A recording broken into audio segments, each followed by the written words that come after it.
You finished down here? Right, you're going to make a start, okay? There's nobody joining online, so we'll go straight into it. Democratic Services have began recording. Pnawn da, croeso i cyfarfod, diolch am bawb am dod.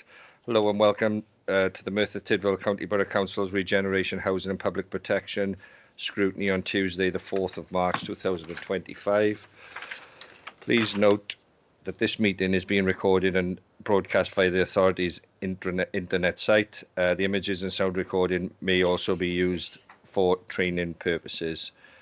And then agenda item 1, apologies for absence. I've had apologies from Howard Jackson.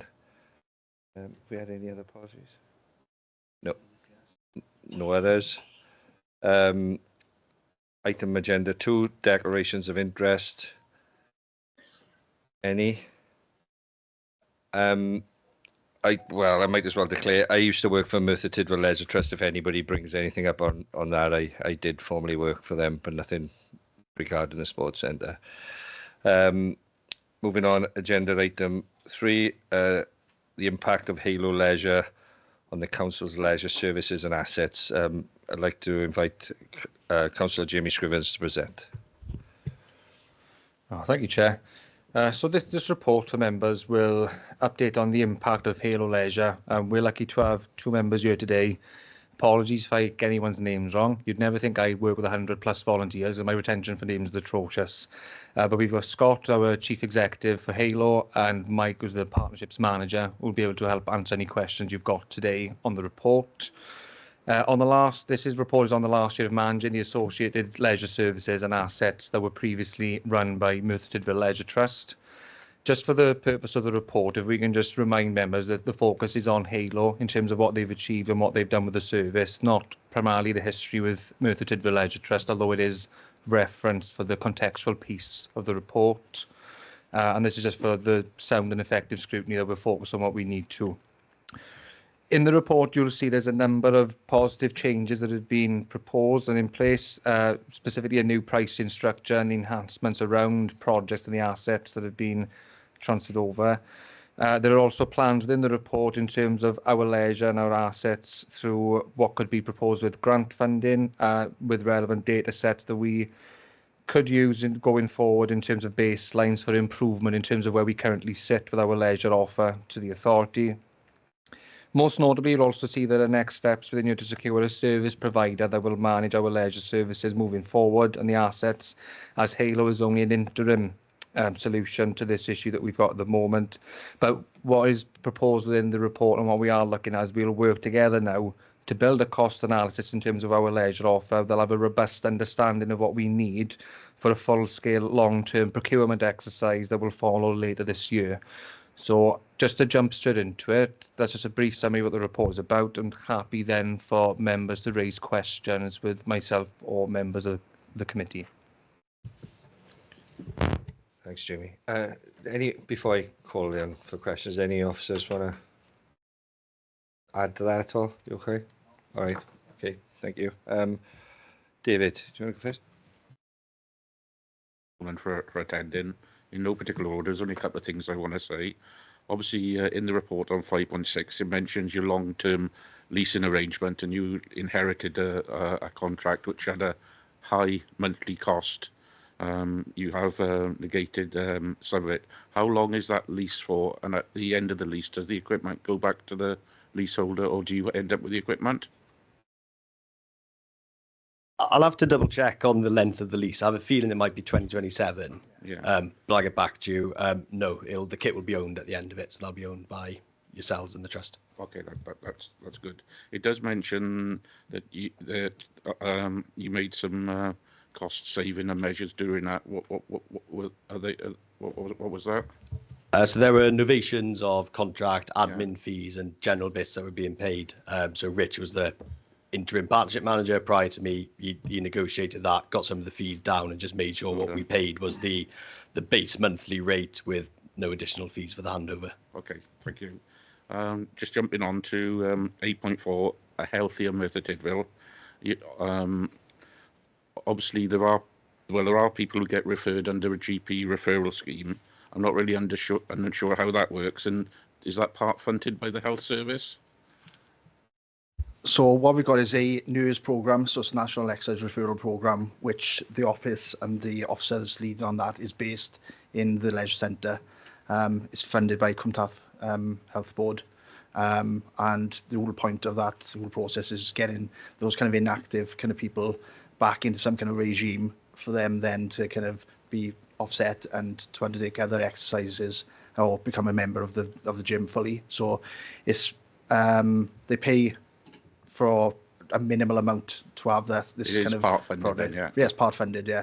But it's a really successful program, to be honest. Yeah, To the point where individuals want to keep on that news program, and there's a backlog. But the whole point of transitioning these individuals into mainstream kind of gym usage and activity-based stuff needs to be improved a little bit. But they're doing a great job there. I know somebody who's on the program, and they said when they go there, there's other people turning up, and they could probably do with more instructors. It is really successful at the moment. So Yeah. thank you.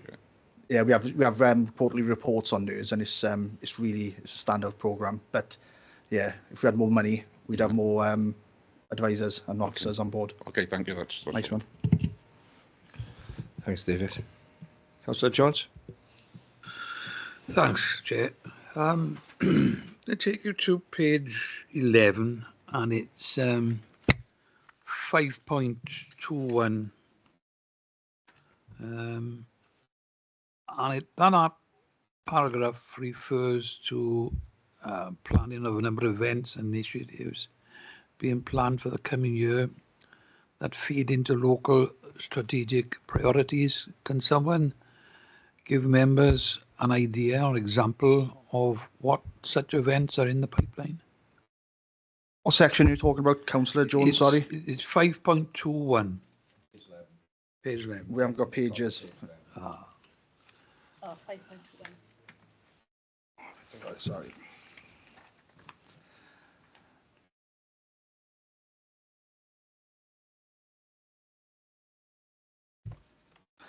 So we're referencing some of the community outreach work that Halo and the sports development team have been undertaking over the course of the year. So as part of the organisational structure of Halo, they've got an individual goes out into the community and encourages kind of participation alongside Dan and his active Merthyr team that are in the in my team.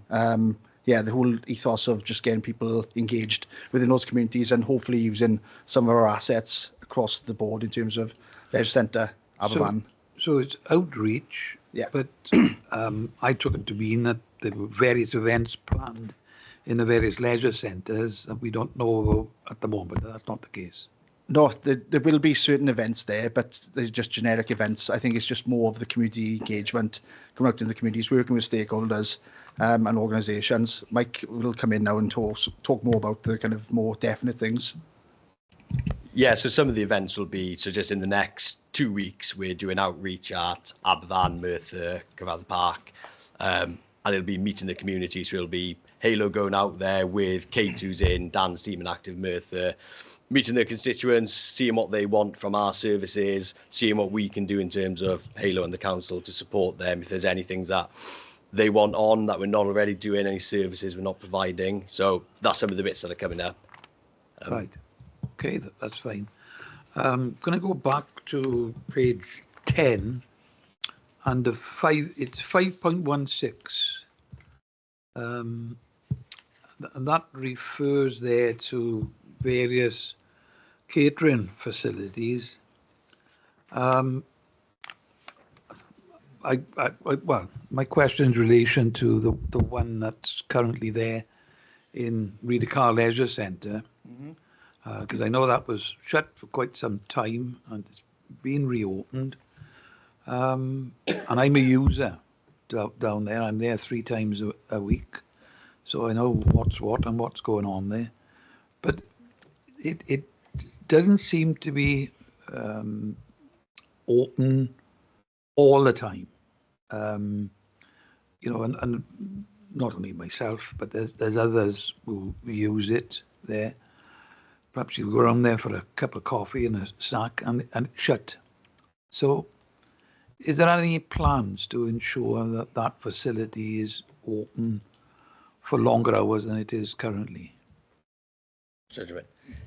Yeah, I think what we're hoping for is there's the bit at the moment is there's one member of staff that works there 37 hours a week. So the cafe's been opened historically around his hours. What we're looking at, and we had a meeting on site today with the contractor, is just trying to see if from the reception bit, if we can also provide a catering service as well. So if the cafe area isn't fully open, that actually there's a coffee, snack, confectionery type service going as well, which will try and mean that the ones that are there for the morning coffee or coming in after an event, that there's some service for them. So yeah, it's one that we're looking at. Yeah, because I think you missed an opportunity with the numbers, the increase in numbers attended there now to have, if there's nothing there, they don't go out, extremely happy individuals. So no, yeah, fully agree. It's one we're looking at.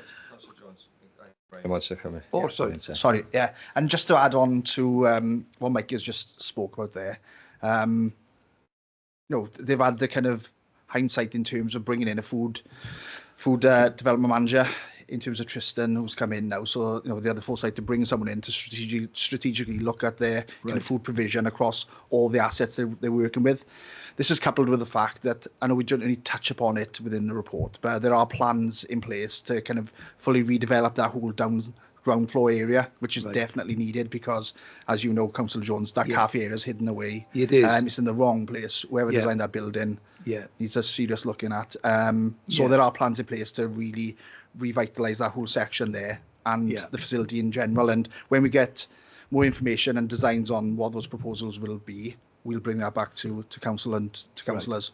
But that's probably longer term because that will have to go through it could happen alterations and it could happen quite fast. Oh, right. We've already kind of had the timescales for it's just allocating finance towards this project. So very good. To go on Councillor Jones's question, the cafe does seem to be open sporadically. I know there was an event there on the weekend, a dance event, which was a lot of people there, and the cafe wasn't open.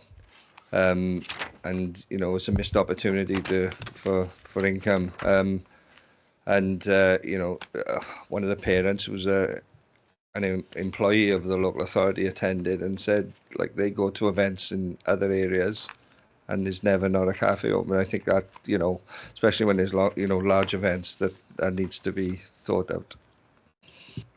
Yeah, just on that one, I think about 4 officers had that same email, Councillor Davis, from that employee. I agree as well in some respects, but these things need to be planned out. And I think, having an event put into the leisure centre and then getting the staffing structure in place, I think the timescale just didn't work out at that point. But yeah, it was definitely noted, and I'll have a conversation with that officer probably tomorrow.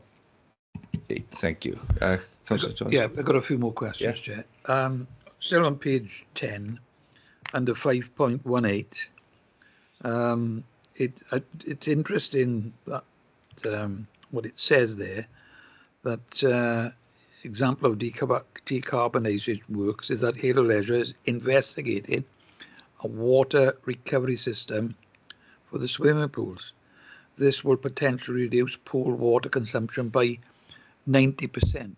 Does that mean that we are recirculating the existing water that's there? And is there a saving? Is there a monetary saving somewhere in there? Yeah, that's correct. So it is, not to go into too much detail, but you backwash the pool, you backwash the filters, and it typically goes down to drain. This is a system that a company are looking at for us that recaptures it, reprocesses it, sanitizes it, and then it goes back into your system then when you need to top up the pool. So yeah, there's savings to be made from the chemicals, the heating side of it, the water side of it, the trade effluent side of it.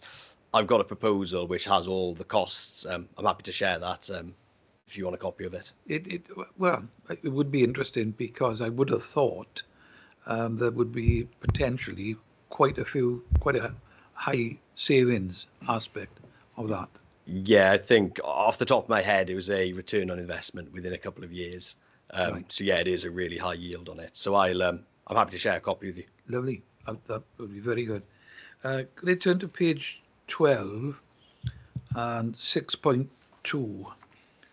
and this is in relation to, is consider the cost. We're talking about the pricing review, and costs will be competitive and financially aligned to neighbouring local authority. The new structure introduces a fair and transparent approach to ensuring sustainability whilst maintaining affordability for customers.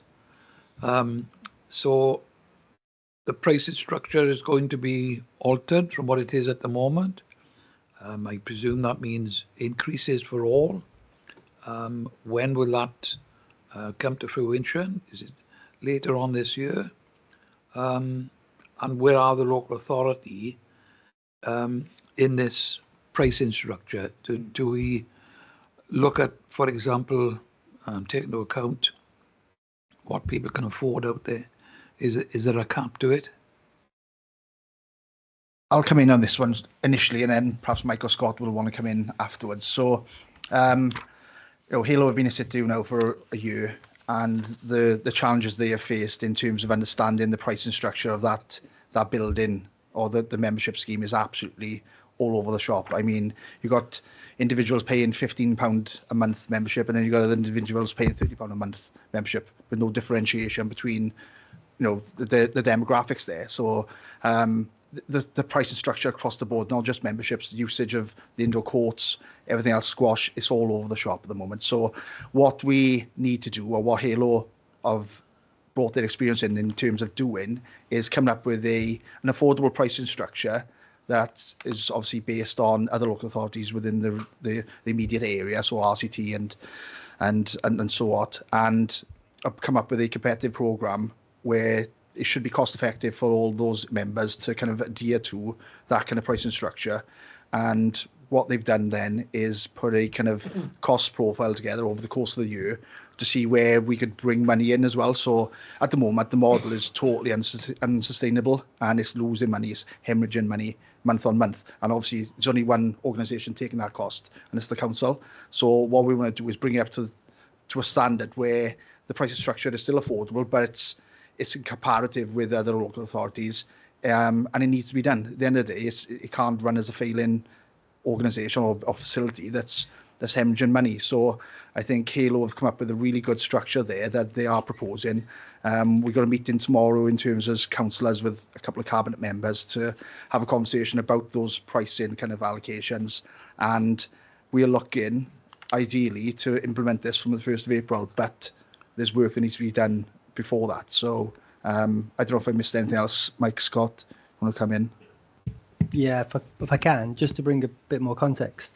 I think the pricing structure changes are doing a few things, supporting Ryan's comments. So we have to recognise the inflationary pressures of delivering the service. Because of the changes, there hasn't been an inflationary increase in any prices for 2 years now. So there is a danger that actually that starts to creep into the sustainability. So we're all about community delivery, but we also need to make sure it's sustainable. The other thing we need to factor in is from April the 1st, the contributions for national insurance change quite dramatically. There's an awful lot of colleagues that are employed in the service, and it's what makes the service unique, but it also drives up the cost of the service. So there's an element of trying to balance that, that's all. But there's also trying to standardise maybe some historical errors where pricing has drifted, try to make it easier for customers to understand, but also be competitive. And in terms of affordability and equity, making sure it's equitable, we have a concessionary price. So all prices, there's 2 tiers. So there's what we would call the standard price for general public, but we have a concessionary price for young people because we want to prioritise the use for young people and make sure it's affordable, but also for people that are in receipt of means-tested benefits. So any families, children that come from families that are on lower income will automatically qualify for discounted pricing as well. And we're trying to wrap all of these things into one. And the national insurance increase, because that's operative from the first week in April. Do you know what that figure is now at the moment? What do you have to pay? Well, I can't tell you specifically relating to these facilities. We can, but the percentage increase is quite significant allied to other inflationaries. So we're trying to.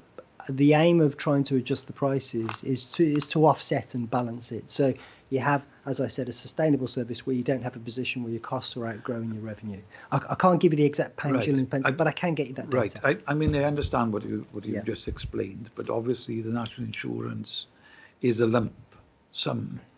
I'm just curious as to how, apart from the other cost, you've got that added cost as well. Yeah. But you haven't got the figure available. No, but we can get it for you. Right. Okay. Yeah, so and on that point as well, Councillor Jones, I think all authorities in a position at the moment where we're still waiting on what we're going to get in terms of support for authority-wise, just internal services on national insurance contributions, we're hoping will be 100%, which is what we've pushed for.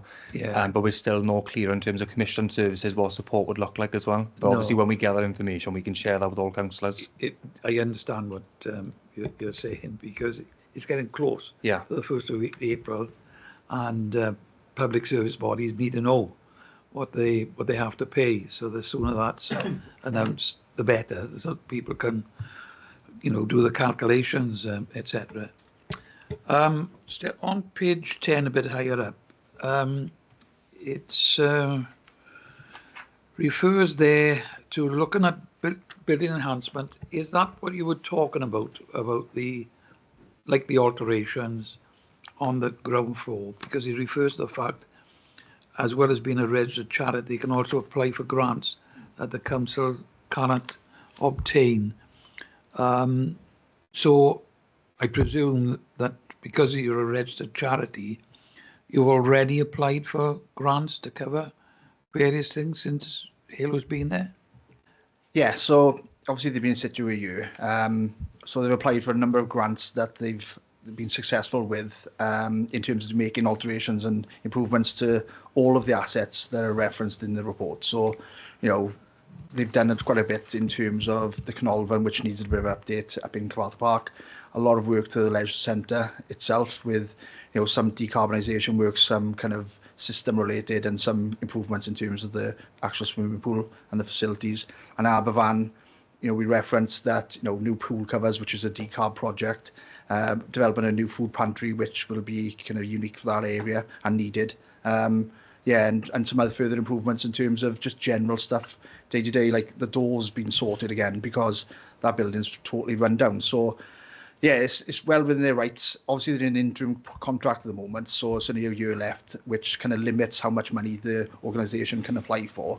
But whoever we bring in longer term, we need an awful lot of money to kind of make those assets kind of a lot better. Yeah. So, I can reference Aberfan, for instance. We know there's about 1.5 million pound of investment needed on that building. Wow. So until we got an organisation in situ that's on a longer term kind of leisure service contract, then we can really kind of isolate what finance is out there and see what finance we can get from various streams. But it's needed across the board, even the leisure centre as it is. Yeah.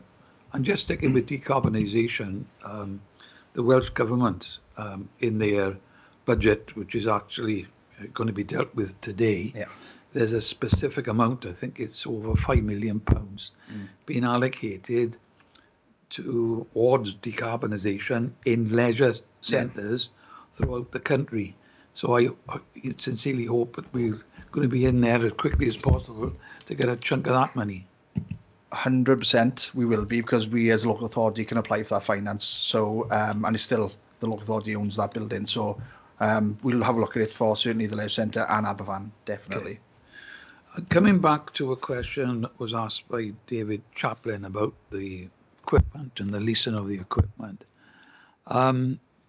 Like other elected members, we deal with and receive issues and complaints that have been raised. One of them that I've had, and I've written about it, is the fact that certain items of equipment weren't working at all. I think at one stage there was at least 4 items of equipment. So if something's not working, and obviously people are paying their contribution towards this, weekly, monthly, whatever, they need all these items of equipment to be working. So do we have a system where if something fails, we can get somebody there within, for example, 24 hours to deal with this equipment failure? There's nothing in place for 24 hours at the moment. What we had in Merthyr was the gym kit that was on lease. The service contract was also tied in with it. And that still sat with the previous trust. So there's a little bit in between of until the kit was fully novated over to Halo. In effect, we couldn't touch it, do much with it. That said, we've now put in our own company that will do the servicing for it. Right. So that side of it will be serviced, so we shouldn't be having the regular failures. And post that, then we're able to authorise quicker repairs. I was in talks with the company yesterday about some of the repairs to that kit because they've been outstanding longer than we would have liked. But yeah, just linked to the lease side of it. So moving forwards, I don't foresee it being an issue. Okay, that's fine. And one other question, because I've experienced it myself, like other users. The hall is a rather big hall in Redecar. So in the winter times, it requires, even though you're exercising, a proper, efficient, modern day heating system, which I don't think we've got there at the moment. And my understanding is that there are various units allied to the heating system there that have been defunct and haven't been working for quite some time. Is that the case? And if so, when will we get I know the temperatures started to go up now because we're coming out of winter, but you'll find that people who use the hall for whatever reason, and they go through the door, the first thing you say is, it's cold in here. Are these sort of issues being dealt with? Yeah, I'll jump in on that one. So yeah, the sports halls air handling units, we discovered this into the winter that apparently they had failed some years ago and some work's needed. So our facilities team have had a look at them and written a bit of a report. The council's team have got their contractors out to have a look. So I've been liaising with property services to try and make sure that when we go into next winter, there's a plan to either get them back up and running as they currently are, so we can get them through, or there's a bit of an asset renewal, so we know what the capital cost is going to be for the next few years to get them replaced. So yeah, there's that acknowledgement. Yeah. So this is a report from, is it a specialist? Yeah. So we've done one in-house, just for our technicians to have a look at, and then I think it's Lawn Stewart or the council's contractors have been out. So yeah, we're just waiting a copy of the report. Okay. That's all the questions I got for now. Chair, might have one or two others afterwards. Thank you. Thanks, Councillor Jones. Councillor Thomas? Thank you, Chair. Before I start, can I just put on record, thank Scott and the Halo team and Mike, everyone for their professionalism and their assistance, in helping us during that period of moving from Merthyr Leisure Trust to where we are today. And I think just looking at some of the figures, it's been tremendous success, really, especially on the membership side of things. As we've talked about, there's only 1 year left now on the current contract, and we're looking either, the council officers are talking about either, looking at extension or going to the market for someone else.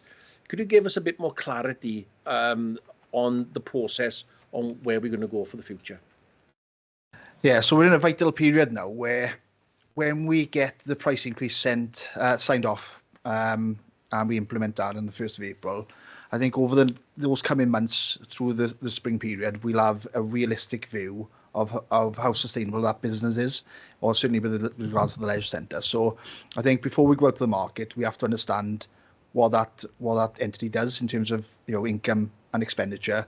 Have a look at some of the decarbonisation kind of impacts as well. So I think we're in that vital period over the next 4 or 5 months where we need to understand the financial constraints of that building and the business itself, and then we're going to follow a process then to go out for a long-term procurement exercise. So similar to what we did in the interim contract, develop a brief, get it signed off by council, then advertise it over a set period, and then just bring in applications and assess accordingly. But I think the long-term procurement of our leisure services is the way forward. Thank you for that. And on the back of that, and on the back of what Councillor Jones mentioned as well, about future leases, to get the right grants to support the infrastructure in the buildings. As we know from other meetings that have taken place, like the Cavartha Foundation wanting to take on, the castle and the things for 100, 250 years leases, to make sure they get that kind of grant support that's available out there. What kind of terms of lease would we have to do to an organisation? And perhaps, Scott, you may be a better one to answer this question. from your perspective, when you've done similar things with other local authorities, what as councillors should we expect? Yeah, so there's a few things that you would expect. So for significant long-term capital investments, which will be linked to grants, a minimum of 10 years. More common in the marketplace now is a region of 15-year contracts, and quite often that's split with what's called a 10+5. So both the authority and the partner have the option to consider after 10 years. So you've got some kind of break clause. But the advantage of a longer-term arrangement, absolutely for everyone, because it not only does it provide stability and strategic planning, but when you bid for funding, it will give partners confidence that actually the investment's going to be seen through. Sometimes, it's not very often, I have seen national governing body, so sporting national governing body funds grants, they want 21 years. And so therefore, in that occasion, if there's a partnership arrangement, and let's say Halo applies for a grant, £1 million to develop a facility, but it's a 21-year payback, then we can usually do a joint support with the local authority if they're willing to, that will underwrite that. Effectively, your operator decides to do something different or go away, the council will be responsible. But effectively, because it's investment into assets, it's usually quite low risk. I think if you're doing constant short-term arrangements, it will hamper your ability to attract funding. So that is something that you should consider. And the other thing is, just from a procurement point of view, you go to the market. I'll speak from Halo's perspective now, and we do this in a few of the other contracts that we have with a longer term arrangement, which gives a realistic time frame for investment. Then Halo, as an independent organisation, will make investments into the assets as well. So it's a shared risk between both the operator, Halo, in this occasion, it could be someone else in the future, and also the local authority. So there's kind of joint enterprise and joint focus and joint strategic planning.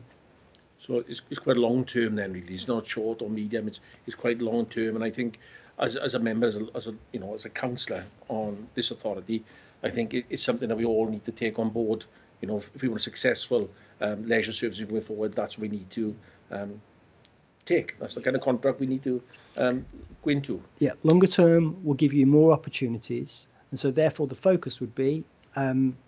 Make sure you choose the right partner that you want to be in a long-term relationship, and then you've got a win-win situation, I think. Thank you. And my last question, and maybe this is more directed to the cabinet member and officers. In the budget report that's coming tomorrow, we're looking at quite a large increase in the leisure services, and it's over £500,000. Can you let us know where that's going to be spent? Is it going to be spent on the leisure centres, etc.? So I guess from that perspective, Councillor Thomas, there's further discussions, obviously, with officers and cabinet in terms of where that would be spent. And I guess there might be an opportunity within that to have wider conversations with council in terms of where we think that should go. If I can get more information, I can come back to you on that, actually, if that's okay. We can do it by email. Yes. No, we can get that information as soon as. But yeah. Great. Thank you. Thank you, Chair. Okay, thanks, Councillor Thomas. I've got a couple of questions. We've touched on a couple of them already, but in terms of service improvement, what key operational challenges has Halo faced since taking over the management of the leisure assets, and what specific strategies have been implemented to address them?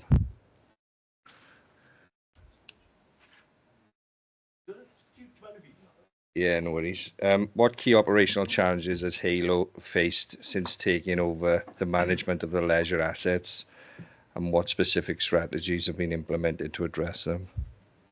I think from my point of view, like representing Halo, it's just been trying to unpick everything. There's been bits around the swimming pool where we took over a swimming pool that had been shut for numerous years with history behind it and trying to find out the reasons and what had gone on. And we found similar with that with the contracts in place. So we've spoken about the gym kit contract today. That had bits we had to unpick. And what I found is I'll start something that I think might be sort of an hour or a 2-hour job, and all of a sudden it untangles into something bigger that I wasn't anticipating. We're at that point now where I think we've dealt with all of those challenges, where we've untangled what we can do, and we're in a good situation now moving forwards where we've managed to unpick everything. We've given the council all the information. So moving forwards, everyone knows sort of with clarity exactly where we're at, what points what's what. I think I say the other side of it then is dealing with, which I think we've done really well, is dealing with the staff. I think when we took over, it was a fairly demotivated team of staff. They didn't know if they were going to be employed, if they're going to have any jobs within the next few months, especially up at Aberfan. I think the biggest bit for us was integrating them into Halo, into sort of how we want to operate, how we think things should be done. And I think we got a really positive experience. I think it's on one of the pages of this report with the staff engagement surveys and the feedback that we're getting from them, that we took over a demotivated team and they're now pretty happy, motivated. So that's probably one of the biggest ones from my point of view. Is there anything else from you? No, I totally agree. And, you know, having an entity to come in and pick up where the Leisure Trust had left off and some of the challenges in terms of missing information from a staff, HR perspective, you know, some of the, obviously we touched on the demotivated staff, some of the lack of maintenance in terms of some of those buildings, and for Halo to come in with still a positive kind of stance on this, oh, don't worry, we could turn this round and make those kind of improvements. It's been worlds apart, honestly. And just for me, just as that main officer that manages the contract for our leisure services, it's definitely worlds apart. It's so much better. The narrative is there. The dialogue is constantly talking. We're looking at constant improvements for all the assets we're talking about. So, yeah, it's been massive challenges, but we are, like Mike said, we're on the back end of that now, and yeah, we're looking at plans going forward now for infrastructure developments. So, Okay. yeah. All right. Thank you. Chair, could I Yeah, just want to, I mean, I think the challenges are fairly obvious. It was an organisation that, for whatever reason, got into a difficult situation with really brilliant staff. What we've inherited is a team of motivated, talented staff that want to do a great job.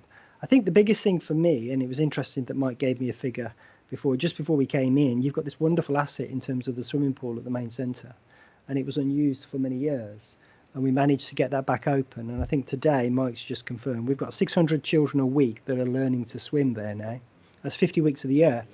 All the years that was shut, there were no children learning to swim at that centre. We're doing that now, and we're doing it every week. And so in terms of community outputs and what you want to talk, we talked a lot about finances today and the balance, but some of the softer stuff is really important. And so I think and what we want to do, we want to turn 600 into 1,000, into 1,200. And we really want to grow those programs and we want to get more people through the door, more people using the services and happier. And I think that's a journey that we can go on over the next couple of years, hopefully.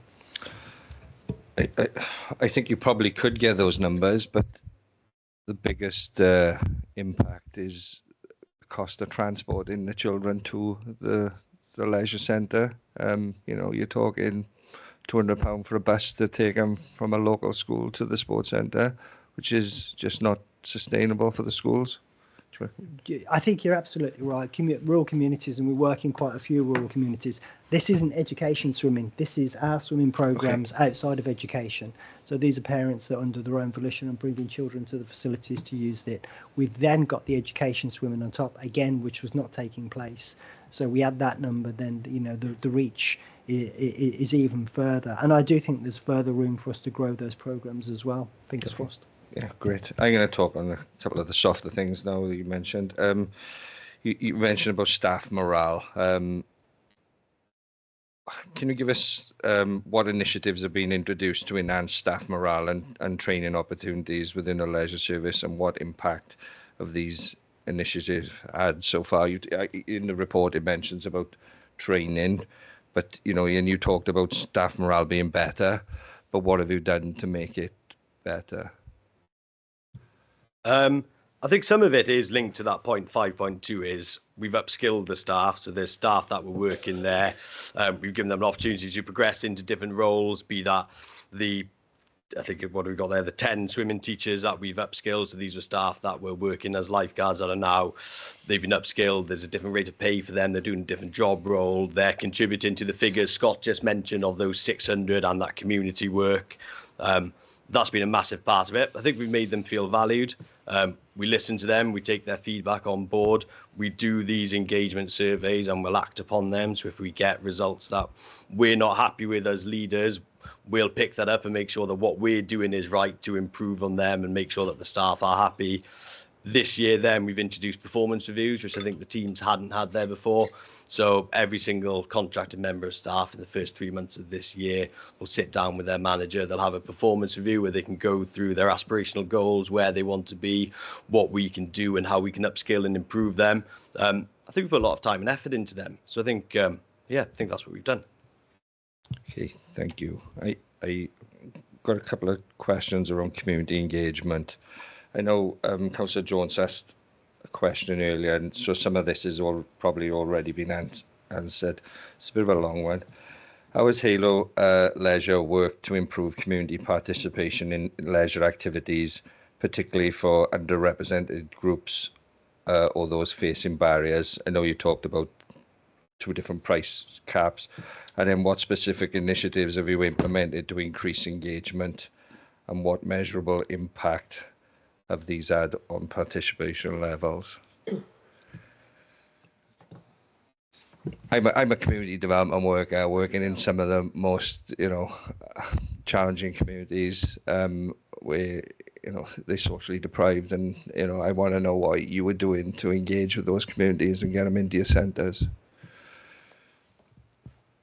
Do you want to go? Do you want to? Well, you can come in now, Mike. I think naturally, as you said at the start of the scrutiny meeting, we've got a Halo in there that are a structured organisation that see that there's massive benefit in terms of community engagement, and hence why they've employed Ryan to go out into the communities and coupled up with Dan and the sports development team in my team. So we know we have to get out there and kind of sing the praises of getting people active, and market the fact that we've got assets within Merthyr in terms of the council's leisure centre and Aberfan, and also some of the other assets that we own in terms of just pitches, etc. So naturally we're going to be out and doing stuff.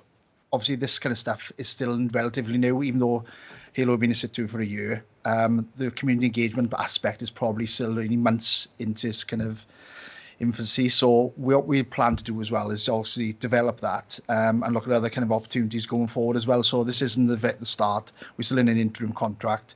There's still very much a pilot scheme, and community engagement is still kind of being structured. So obviously I got a community development background as well, Councillor Davis, and I understand where you're coming from, and it is going to be at the forefront of any kind of the coming months in terms of this contract, but definitely a longer term procurement opportunity. Community engagement would be massive there as well. So I don't know if, Mike, you want to come in with anything in terms of specific activities? Yeah, I think there's a few things we've done, and more so to try and create partnerships. So I've already met with Merthyr Housing Association, so we've had a look with them. They've got a fund that they want to put in for swimming lessons. So they've got some children within their housing association that have never swam, partly because the pool's been shut, partly because they haven't got the income to now come and swim. So we've been working with them on sponsoring them for a swimathon so they can raise money and get those kids into swimming. That's been one important one. We've made some links with Merthyr College then as well. Similar scenario, if they've got children there, deprived children who haven't been swimming or haven't used some of the facilities. So we're looking at a working group with them to get them involved. Probably the biggest one, which is coming up in April, which is noted in the report, is the autism swimming. That programme, when we put it out for Merthyr, so it went out last week, we had to close it within an hour based on the response that we got back. So there'll be 20 to 30 children there that they won't go swimming in any normal circumstances based on their autism and sort of the challenges that they face. That's going to be a huge one for us. And it's probably the first, and Ryan had mentioned that Ryan had led on it. It's probably that first real bit of community engagement that we've been able to, now we've got the time and we're embedded, that we've started to do. So that'll be a really good one. That will start in April, and then hopefully that kicks off a few more. Great, thank you. You're probably going to do it anyway, but you mentioned Merthyr Housing, but I'd suggest maybe speaking to Merthyr Valley's Homes, because they own the majority of the homes in Merthyr, and especially in the most deprived wards. My last question, before I call Councillor Jones back in.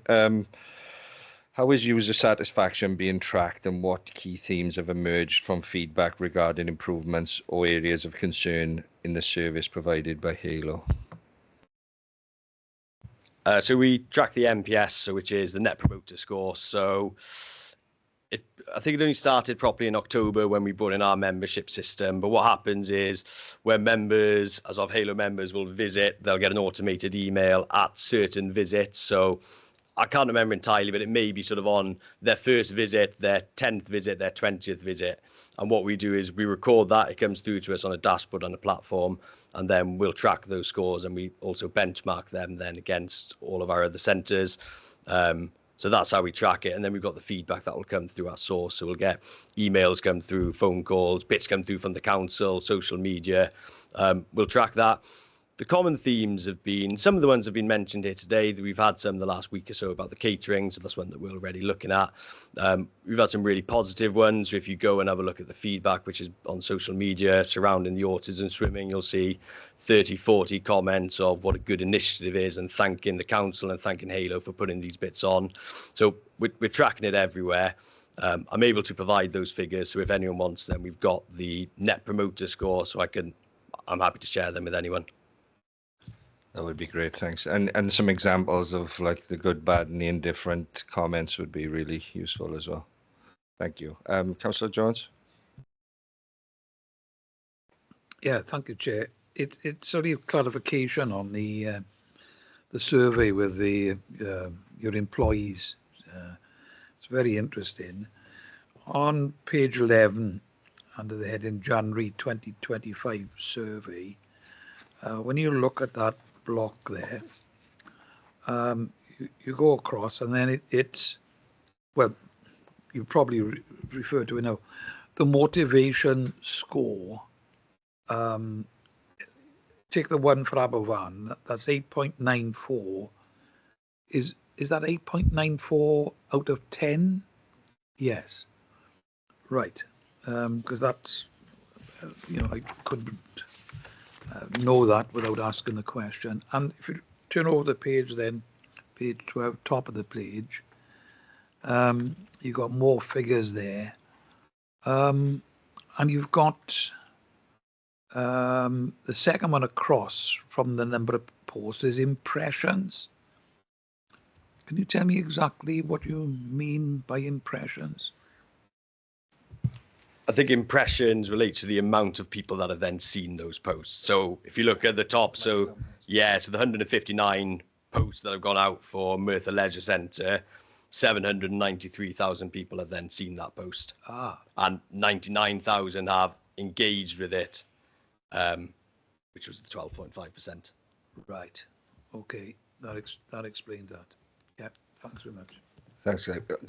Going on Councillor Jones's question, in terms of that promotion, you were saying obviously the impressions, 793,000 obviously.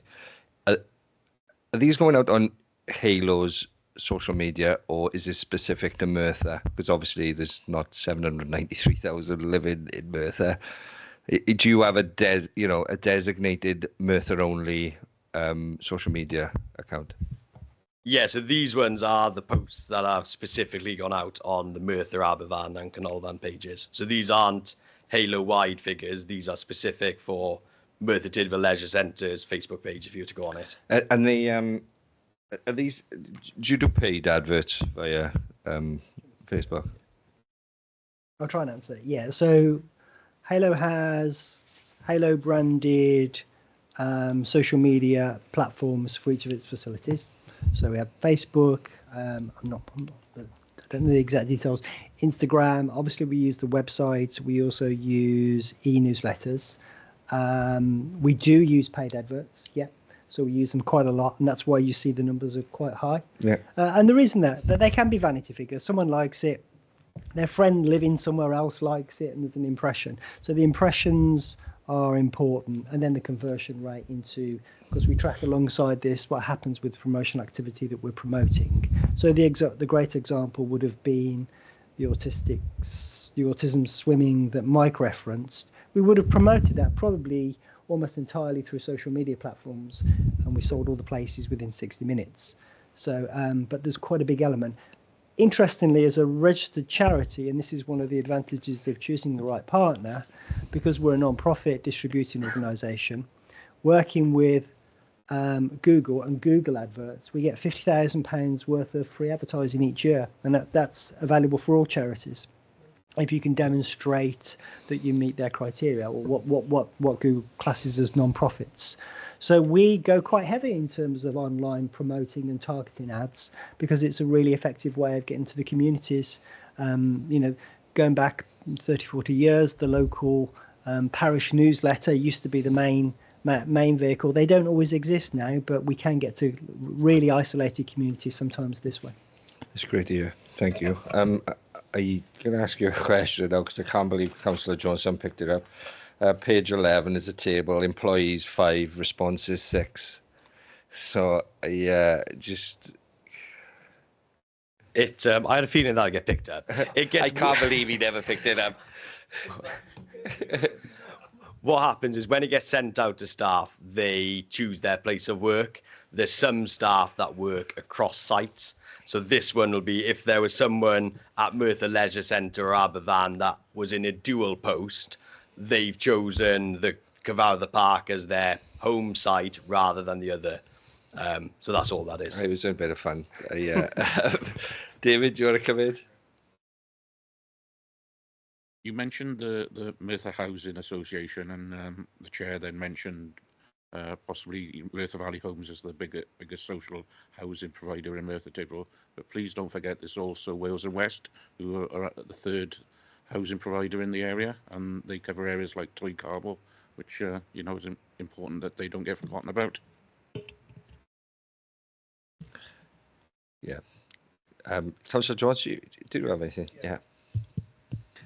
It's in relation to compliments and complaints. Like all organisations, I presume that you keep a complete record of something like that, because obviously you can see at a glance, I would say, how the organisation's performing. I mean, you're never not going to run an organisation without complaints, but there should be a lot of compliments there as well. So, and one of the reasons I ask that, as a user, I know there's been a few hiccups, which I think have virtually been ironed out now, about users booking in, etc. And a lot of people have been channeled onto the app, which, believe it or not, is on my phone as well now. So that, somebody's sat down with me and persuaded me to have that, because rather than book it at reception and queue, you can deal with it on your phone. And a lot more people are doing that, because they can control it, and if they're using it properly. So I know there were issues about booking in there, and obviously got to see the receptionist. He or she's got to look for it, etc. So it's things like that I'm sure come through to people like yourselves who are looking at everything day by day. So do you keep a list of the compliments and complaints about your organisation? I guess the ones that come through sort of online and by Facebook and social media, those ones we'll keep. You're probably right to an extent. I think you're in that world of you'll take the negative complaint and act on it straight away. And perhaps, it's one for me as a takeaway, and for the team on site is actually start writing down those positive comments when they come through as well, because otherwise it's focused on those few negatives rather than the 20 positives that we may have had. So I'll take that as a takeaway. Yeah, lovely. Thank you very much. Thank you.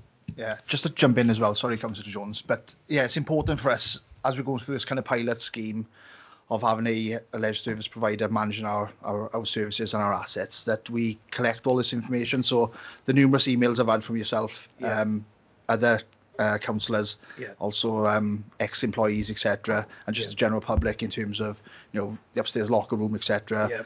the lack of staffing of the cafe, Yeah. etc. They all will be kind of collected because we need to respond to those at a later stage anyway, because no doubt we're going to come to council again at some point to have another formal discussion around our leisure services. So I think it's important for us to kind of say how we kind of rectify those kind of complaints as such as well. So it's important for us to take that on board. One last question, and that's probably the $64,000 one, is the roof of the leisure centre in a good condition? I don't work for property services, and I haven't had a conversation with Chris Jones. I'm going to say probably no, but I will say that some of the instances that have happened over the previous couple of years, part of that is down to lack of maintenance. Right. 100%. So, Guttering, etc. Yeah. But I haven't been up on the roof. Right. But some information I can get from property services and come back to all of you if needed. Yeah, I'm pretty certain that Chris Jones and co have been up on the roof there. But my understanding was, there were various issues about the roof, and no doubt because of I would say probably total lack of maintenance to the Leisure Trust, with a shadow of doubt. But clearly those need to be identified and the work done. Because the last thing you want is the leisure centre going along tickety-boo, everybody's happy, and they come in one morning and there's rain, a pool on the water, on the floor. So, okay. Okay, thank you.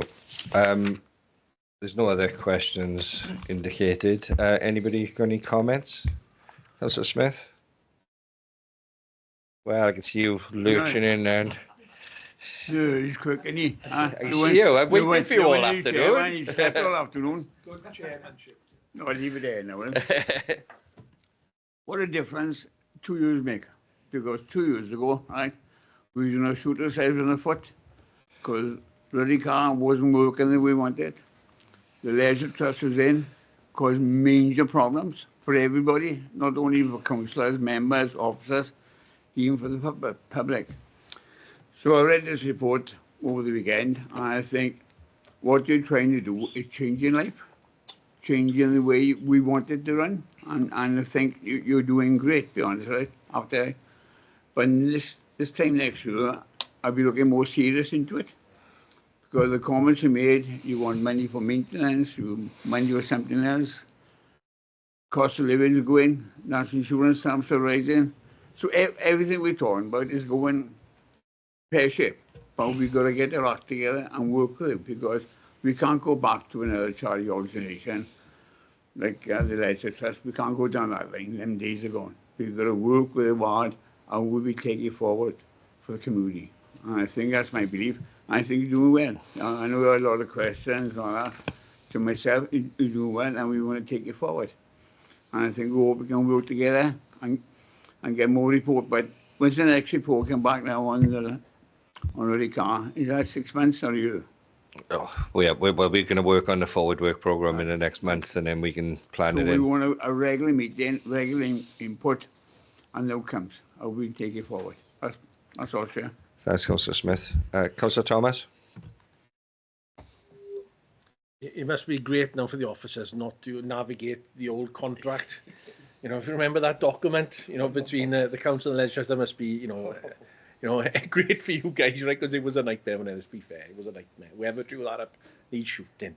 But that's my comment there. But what I'd like to say, when we met last year with the staff at the leisure centre, to see their expressions, to see their motivation just change overnight from what it was to where it was then, and now where it is again today.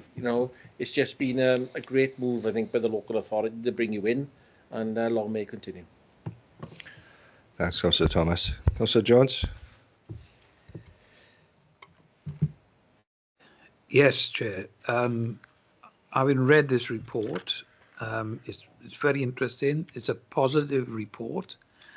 I have to say, right from the start, with the immense amount of issues and problems there that had to be dealt with and scrambled, resolved, I've been impressed at what you've been able to do so far.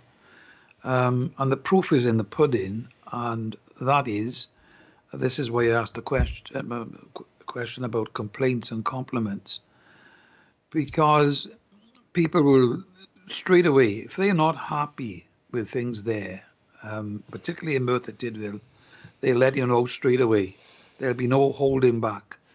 And I think what I've found is that there is a vast reduction in that. There are still issues that people quite entitled, justifiably to raise.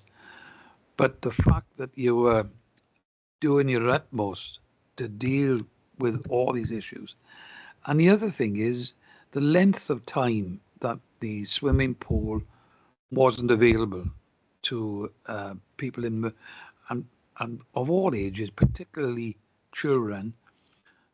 Now that that's been reopened, you're quite clearly an experienced organisation, and the fact that we've got the numbers increasing, and I've listened to you intensely about the fact what you're trying to do with others there, particularly children who are less well off. Because one of the best things you can have in the world is for youngsters from a very early age to be able to learn to swim. It gives them confidence in doing lots of other things as well. So I want to reiterate what my colleague councillors have said, and all I can say is keep up with the good work that's currently happening. Thanks, Councillor Jones. Councillor Thomas wants to come back in. Yeah, just on one point briefly, Chair. I guess Councillor Jones alluded to it, was the numbers swimming there. And looking at the figures in the report, since the pools have opened at Merthyr Tydfil Leisure Centre, it hasn't had a knock-on effect to Aberfan. The numbers have stayed the same and consistent, which I think is just great. It just shows the amount of extra swimmers that we've got in the local authority, and possibly people, and it may be a record we want to keep as well, people coming into the borough to swim. Yeah, from elsewhere. From elsewhere, yeah. Just to comment, I think it's a good point, because there's always a worry when you're in a situation like this that you're going to move customers across the borough.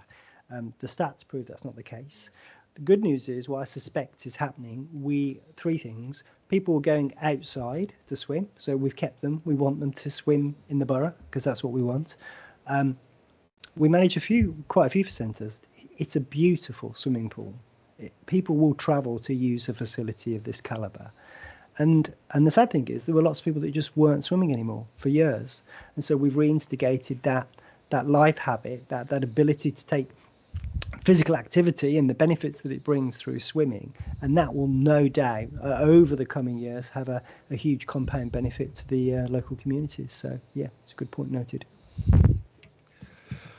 Right, thank you.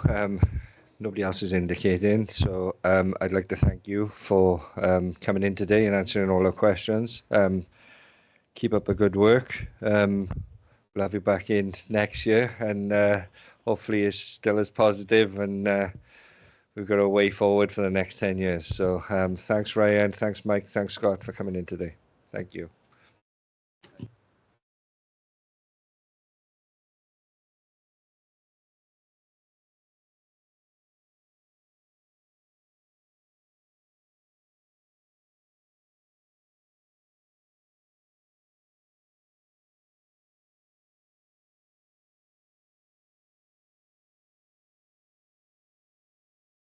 Okay, moving on. Agenda item 4, Town Centre Master Plan. I'd like to invite Councillor Scrivens to present. Thank you, Chair. So the purpose of this report is to update the committee on the progress of the Town Centre Master Plan and the various iterations, key projects and strategic direction, with a focus on the review process and any upcoming milestones. Just to take you through a quick sort of background in terms of where we've got with key developments. And so you had back the big Heart of Merthyr Tydfil Master Plan around 2002, which marked the significant shift in how town centres were managed, which sort of laid the groundwork for the Café Quarter and improvements to public spaces. And then obviously in 2008, this came into the town centre regeneration master plan. And this is the second iteration then, which led to the creation of Penderyn Square, the Learning Quarter and the transformation for Avenue de Clichy.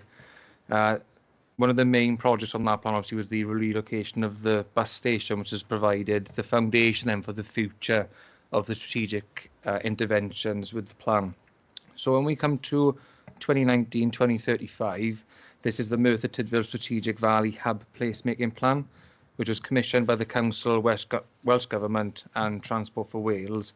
And this plan provides a strategic vision for the town alongside the capital city region's ambitions. And as of September 2020, there was the adoption of the placemaking plan by full council.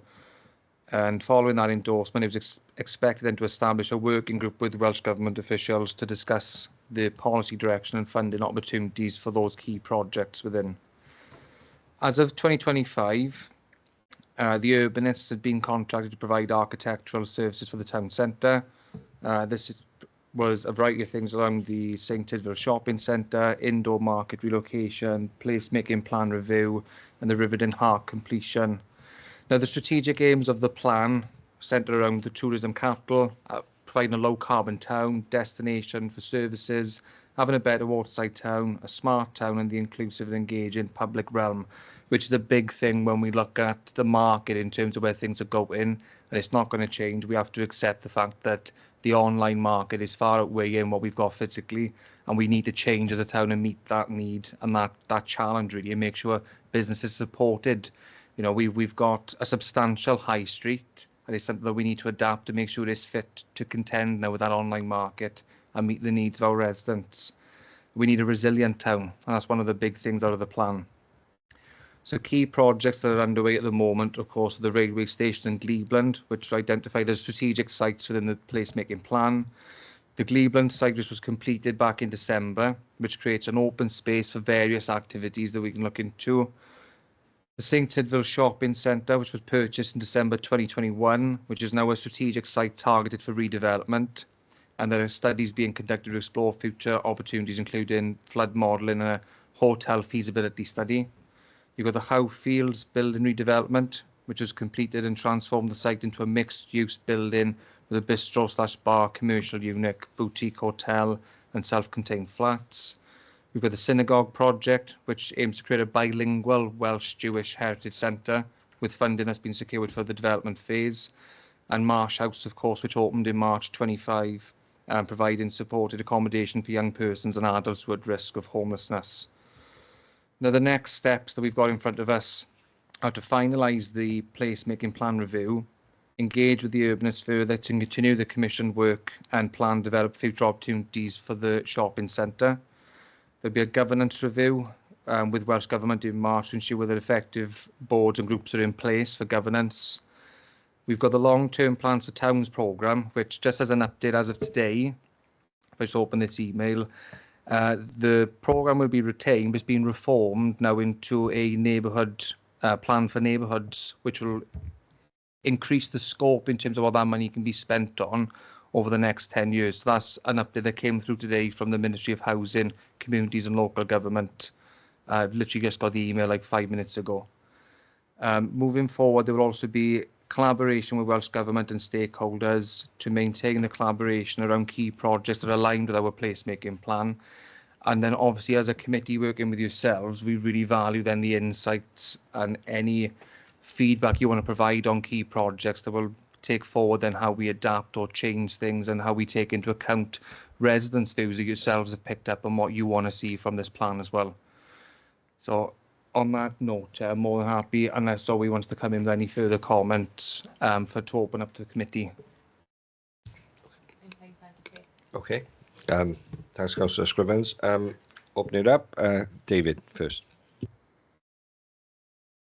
There was a positive announcement in the last 24 hours from the UK government saying they're going to spend 1.5 billion with 75 authorities. 5 of them are in Wales, one of them being Merthyr Tydfil, allocated £20 million. You know, in the report, it does highlight the key project areas and obviously Councillor Scriven has mentioned some of the ambitions that we've got as an authority. do we know what we're going to do with the £20 million yet? Yes and no. So back last year, we had the announcement of the long-term plans for town programme. That obviously was announced by the previous administration. So we established our board and worked within the tight timescales that we'd been provided with to create our programme.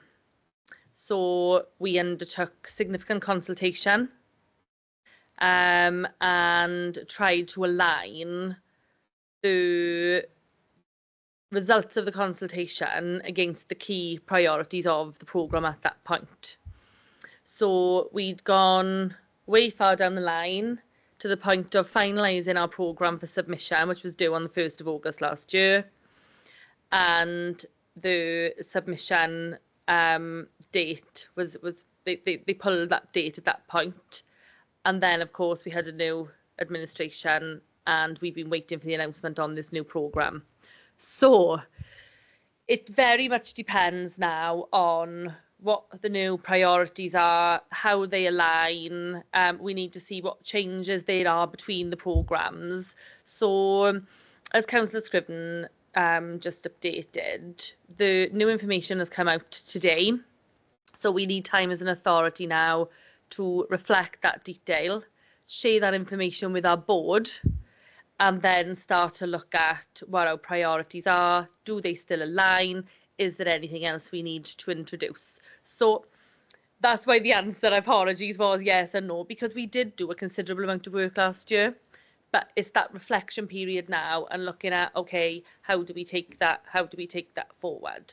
But I think, you know, the hope is that the priorities are similar, because I think what they'd identified last year within the town's programme were very important, you know, focusing on things like crime prevention and safety within the town centre, so safety and security, you know, looking at your heritage buildings, looking at communities, looking at businesses. So I think we'd still like to see those in there as priorities. It's just aligning those results of the consultation to the new guidance. Yeah, it's a 10-year period, and it's well, again, I need to review the figures of this new guidance. Apologies, I don't have a huge amount of detail for today because the email came through today. But the previous programme was 75% capital and 25% revenue, which again is a challenge because even though we want to see capital investment into the town centre, I think a lot of priorities coming from the board and our consultation did tend to align with revenue type activity. So it's how we balance that out or use opportunities from other existing or new programmes that are due to come on stream to help complement activity through the town's programme. Okay, thank you very much. Okay. Thanks both. I just been trying to find out because I didn't even know it was announced. Sorry. So anyway, there was 4 local authorities to begin with, and then there was 5. They did change it from 10 years to 7 years at one point as well, didn't they? But I'm guessing same amount of money, but over a 7-year period instead of 10. But I'm guessing in the next couple of weeks we can have a little bit more detail. So I'm sure a few others had questions on the 20 million today as well. So anyway, open it up, Councillor Thomas. Just on that note, Chair, my understanding is it is the same amount of money and still over a scope of 10 years is the announcement that's come out just now. As Obi said, we're going to have to adapt to this now and review plans and see what the further scope for investment is. And as we get further detail in terms of what the objectives are of the new plan of funding now, obviously we'll be able to share that as of when we know ourselves. Sounds like good news though, so at least it's not going. So Councillor Thomas. My first question, I'll base it on that to keep the topic alive. As always said, we did a lot of work on that last year, so then we identified a map of the town centre, you know, where we wanted the money spent. And it was we did get that rug pulled from under us at that time, right?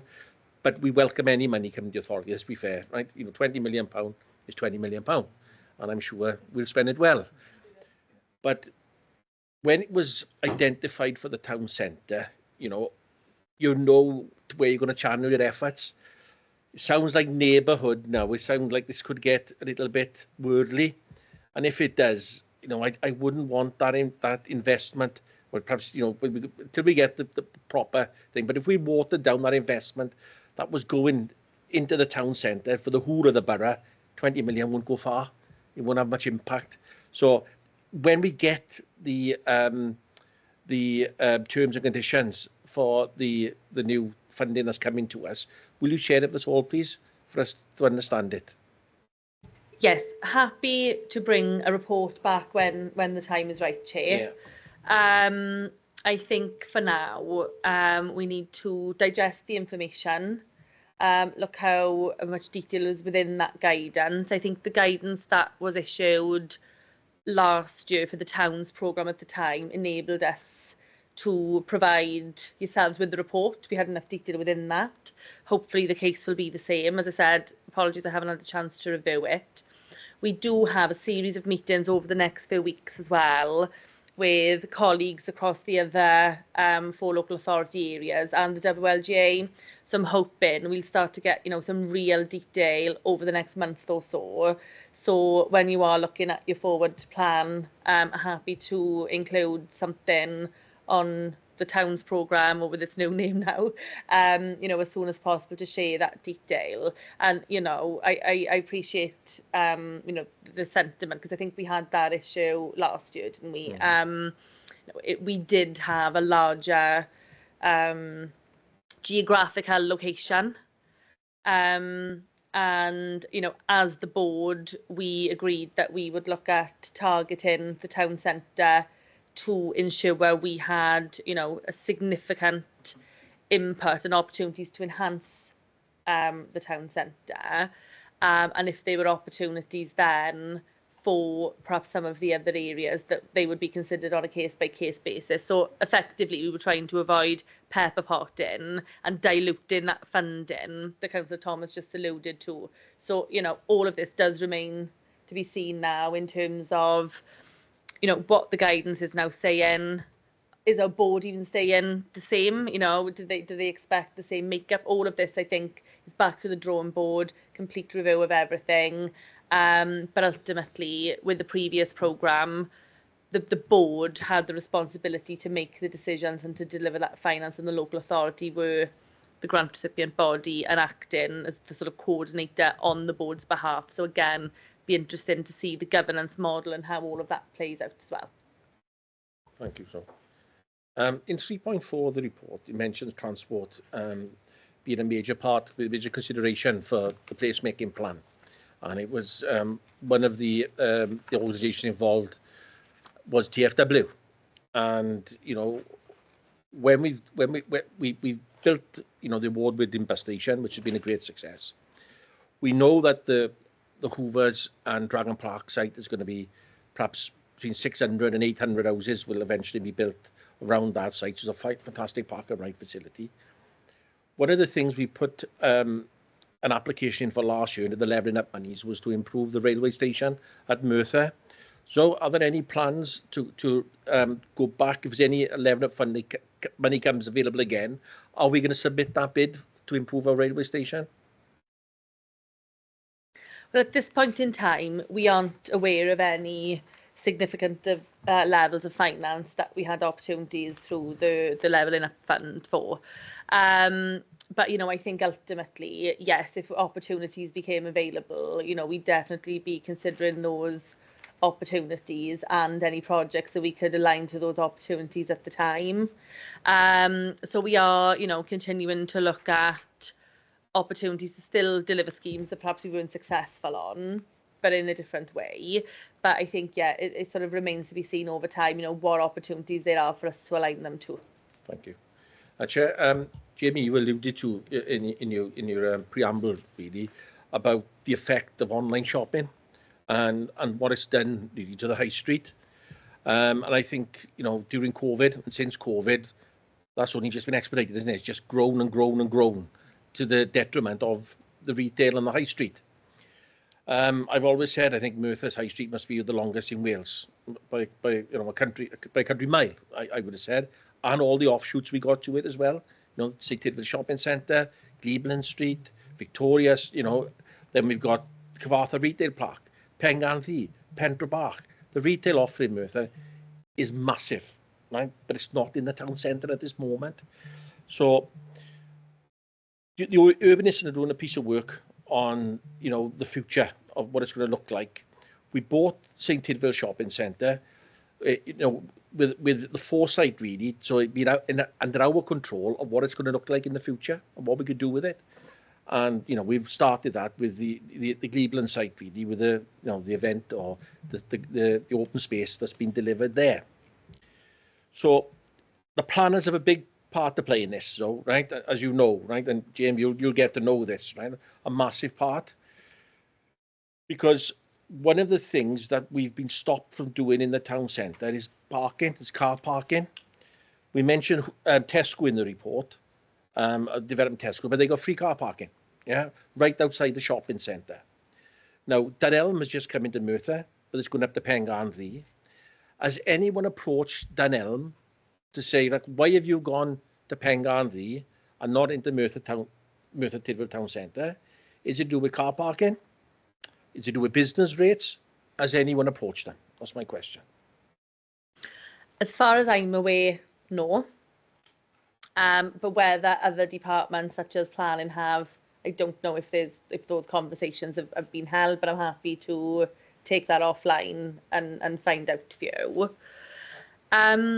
Just on the statement you made today, Councillor Thomas, I think, yes, you know, I think it's always been indicated throughout many master plans and our consultants and all the many meetings we've had with them that we do have an extremely long high street. And I think, you know, over the years we've tried to look at, you know, effective ways to retain levels of footfall on that high street. And now in the shopping centre, because that is now our asset and has been for the past 3-4 years. I think, you know, one of the things that's pertinent to note here, I've mentioned in the report around the appointment of Rivington Hark. So effectively, all of the work we've undertaken in conjunction with the urbanists over the past few years on looking at the future redevelopment of the shopping centre, so SC2 as we call it, that's looked at, you know, the opportunities of what that centre could be, what it could become, what it could be transformed into. But one of the pieces of work that Rivington Hark are looking at now, which is something we really need within the town centre, is a bit of a gap analysis, and that's not exclusive to the shopping centre.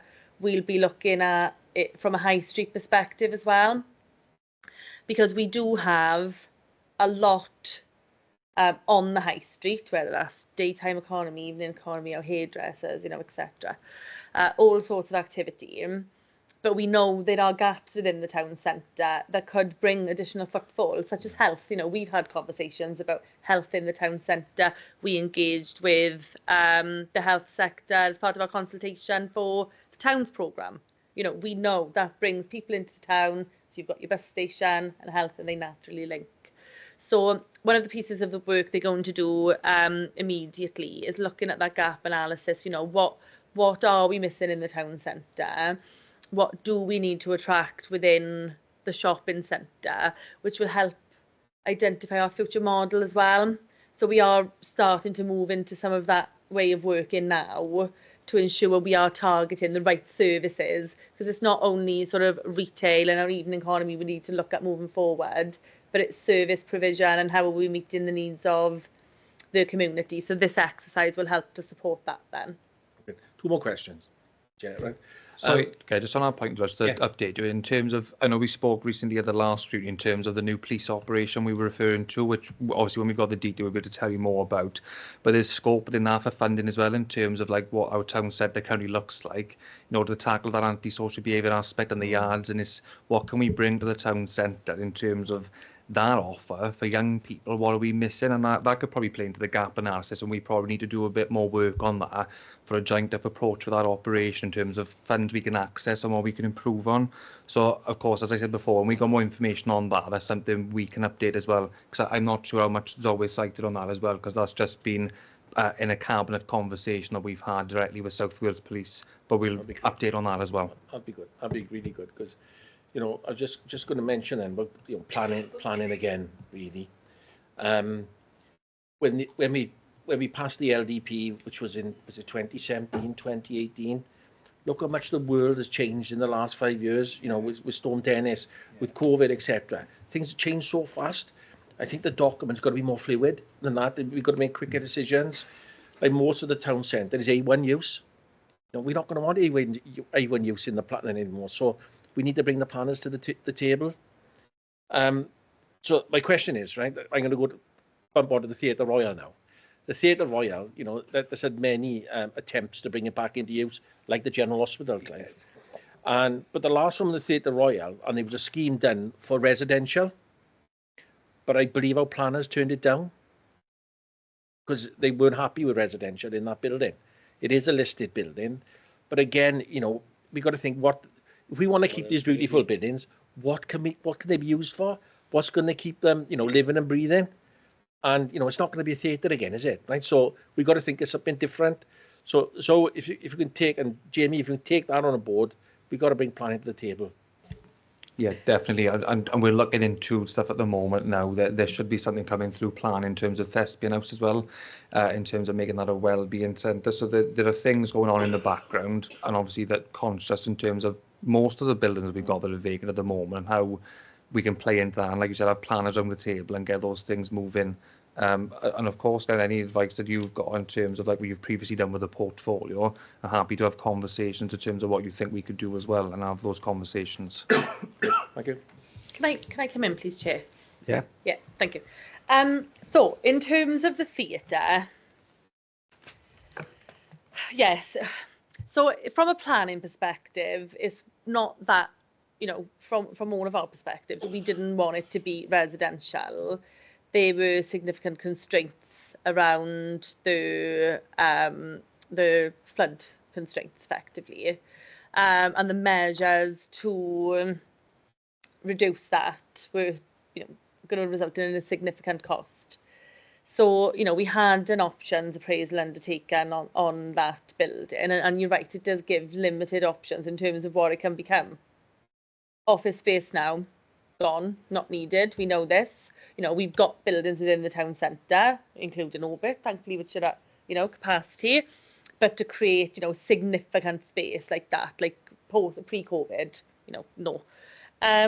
So yeah, I think, you know, we need to be looking at that building again on how we can perhaps overcome those constraints. But again, you know, there are wider issues around ownership and, you know, the commitment to redevelop these buildings, and realistically how much that will cost eventually as well. You know, when we look at the YMCA as an example, that was considerable funding to look at stabilising that building. So I think particularly if you're working with a private sector partner, it's them understanding, you know, the level of investment they need to put into that as well. And I think, you know, that's been difficult in terms of all of these buildings are in private ownership, and we do need for these owners to come forward and work with the local authority. And, you know, there are many constraints then they have to face in order to bring those buildings back into use. And, you know, that's across the board with all of our empty listed buildings within the town centre. You know, there's so many constraints associated with it, with their redevelopment. Okay, thanks both. I'm going to call Councillor Smith in. He's probably not as many as you, Clive, so I'm going to call him in first. Come on, Councillor Smith. That's nice, yeah. Well, it's truthful, that's what it is. So we're on about the town centre, right? From traffic lights down to Tesco's. How many listed buildings are on the top end? Because you've got the Imp, and you've got all them shops and those around the side. Because they're all marvellous buildings, and the roofs and that. They're all listed buildings, because you just can't go up there and say, we're not getting sections down there, because some of them are listed buildings, apparently. Now in Palmolive's Mini Roundabout. Yeah, by the way, MCA. No, I'll come back to that. Go down the main road, Right, you got them, the Tiger Bar. Yeah. Right, are they listed buildings, all of the 3 or 4 shops there? Because you can tell by the roof. Yeah, right. I'd have to check on what properties are actually listed because I don't know off the top of my head. I know there are many listed buildings within the town centre, but many are also in a conservation area. Yeah, nice. So, you know, again, there are constraints in terms of what we can do.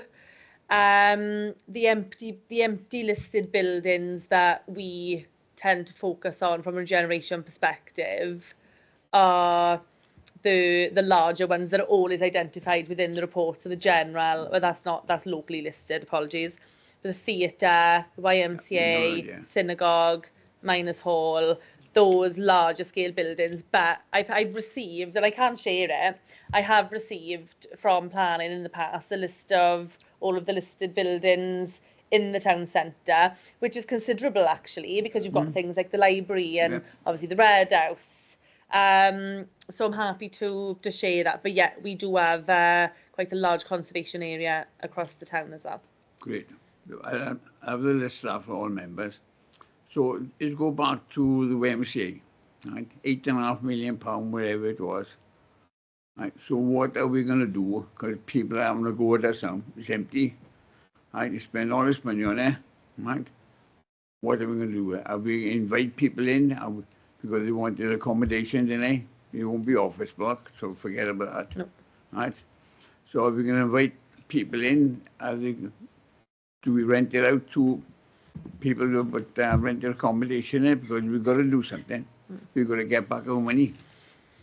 Yeah, so in terms of, you're right, okay, so for the last application that we submitted, as you know, to it was Building for the Future programme, the last EU programme, and for National Lottery Heritage Fund, we were looking at office space, but you know that has changed now. I think what we need to look at now is a further options appraisal, given the many changes that Councillor Thomas has identified this afternoon that have happened over the past 4 or 5 years, for us to look at, you know, what is the best opportunity for that building, because, you know, we could be looking at perhaps not office space as such, but targeted space for certain sectors, such as tech. Could we look at accommodation? You know, there could be other provisions that we haven't identified. So I think the next step for us now is to take forward that options appraisal, try and engage with you know, a party who would like to take forward that building with us, and look at again securing funding for the phase 3. I think the positive thing around the work we've done to date is that we have fully de-risked that building. I think every issue or constraint that we could have come across, we came across. So, you know, in terms of de-risking that building, we've done that within phase 2. But the next phase, now you're 100% right that we need to move on, will be finalising that building and bringing it back into use. See, it's not only there's other buildings in town, like the Sam was, but the bottom line is, what's the time factor on this? Because we promised the residents in Merthyr, right, we were going to do the shopping mall, we were going to do the town centre, all the money was withdrawn. So if we can't go back out and tell them, because members, yeah, I know, so you reckon we, like we were built in it, you do know half, right? I think we called everything under the sun, promise the word. But at the end of the day, how are we going to take it forward? Because I'd be looking for a time structure when we're going to do the start work, what we promise on our list. Because I don't want to come back here next year and say, oh, they still drag my feet. That's not good. Them days are gone. We want a bit of action. I want to tell us what we're doing. Yeah. Because I can tell you, John lives in Toynwood, Union Street, total residents in Union Street, and St. Tidwell's Osprey, right? The murder's up there, right? And I was on about changing it. They built a wall 20 odd foot, half is down, and they just left it.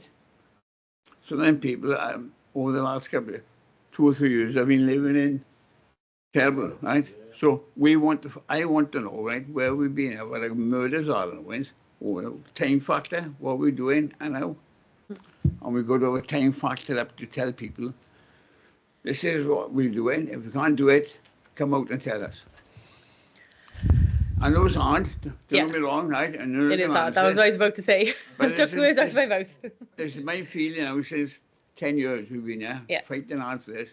And I think we've got to stop everybody saying, oh, we can't do it. The money's there now, 10 years, is do it and get these people in and say, if they can't do it, we get to change it. We get their own people in. I think what Councillor Smith was, we had a chat earlier as well, alluding to about having like a time scale for once the master plan is developed. You know, this is what we're going to do, and this is a time scale that's going to do this to do this to do that, and you know, so we got something to work towards.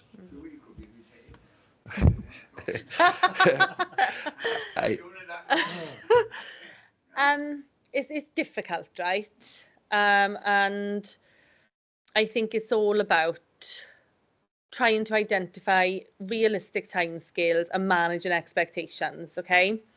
Because I think there's a couple of factors in what you've just highlighted. You know, I completely understand what you're saying, because a lot of these projects that are identified in our master plan have been on our radar, and we have been in conversation about for years, so let alone, you know, how frustrated the public are getting. So I completely understand it, okay?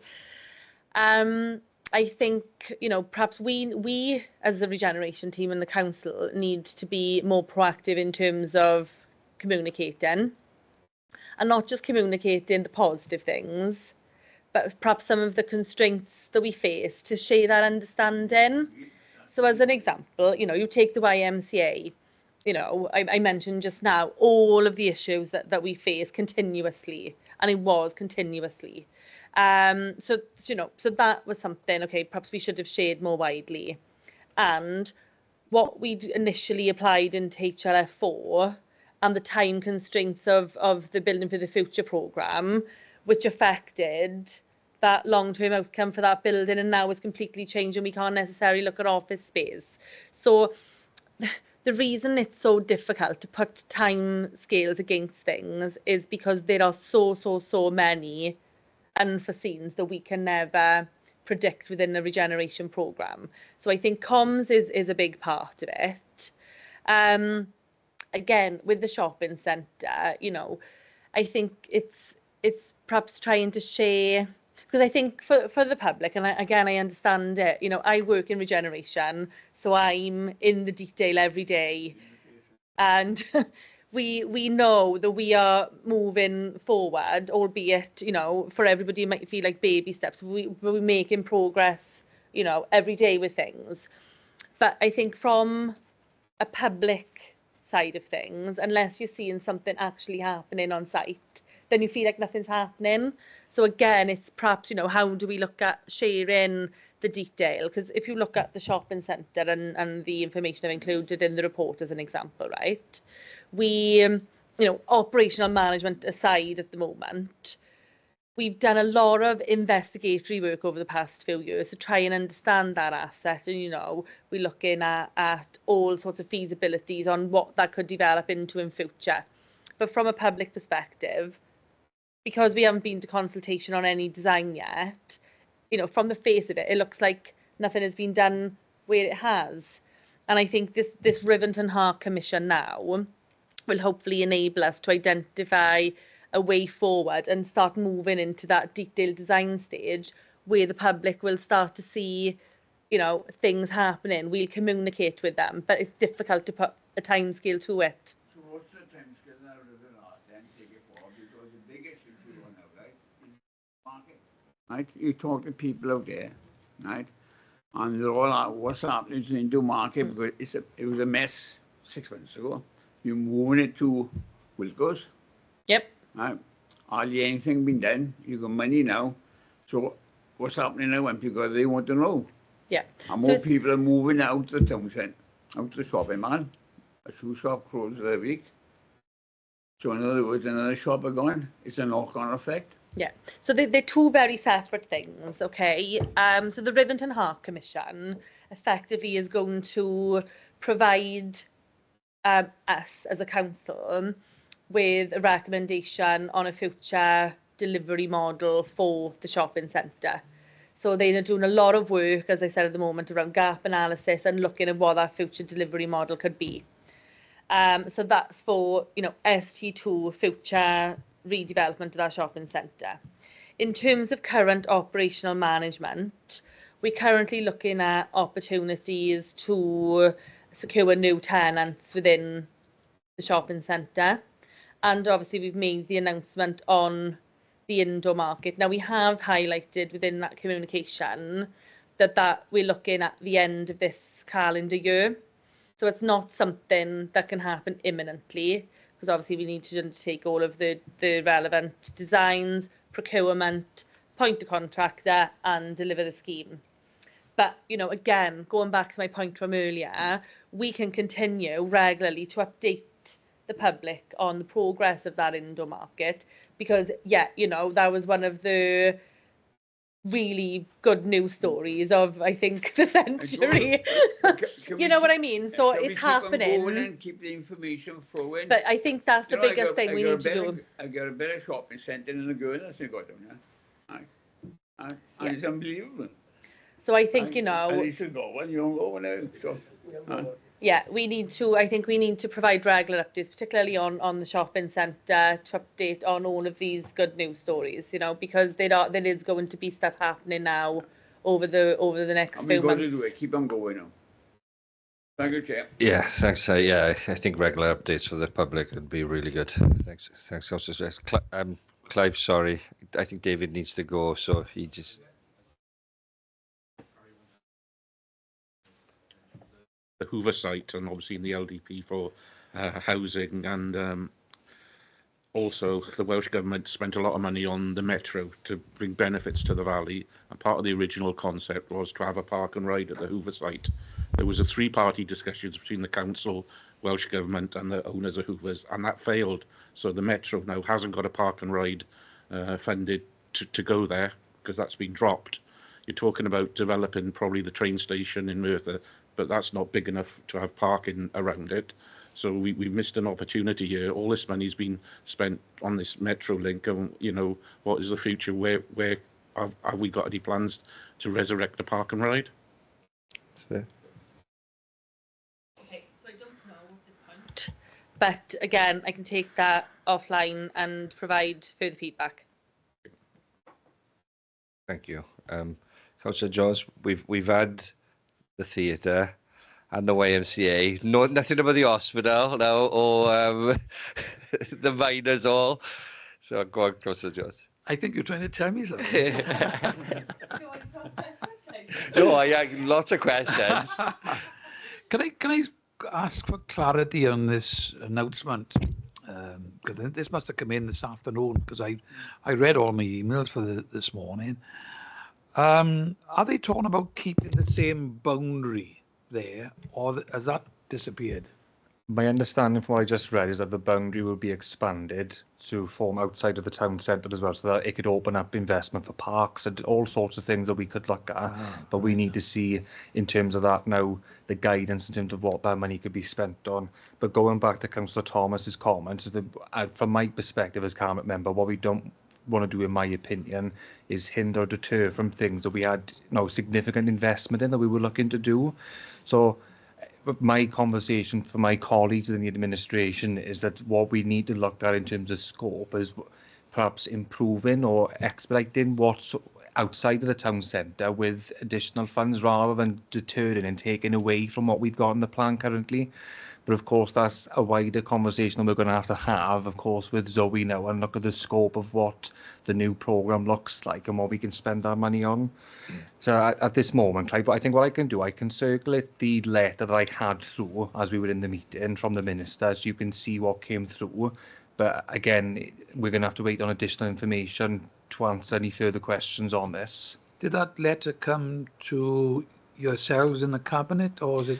I think it was circulated to the leaders of authorities, and I think from that point then the leader has circulated it onto myself I can clarify that though, because I didn't get it personally. It was Right. forwarded to me.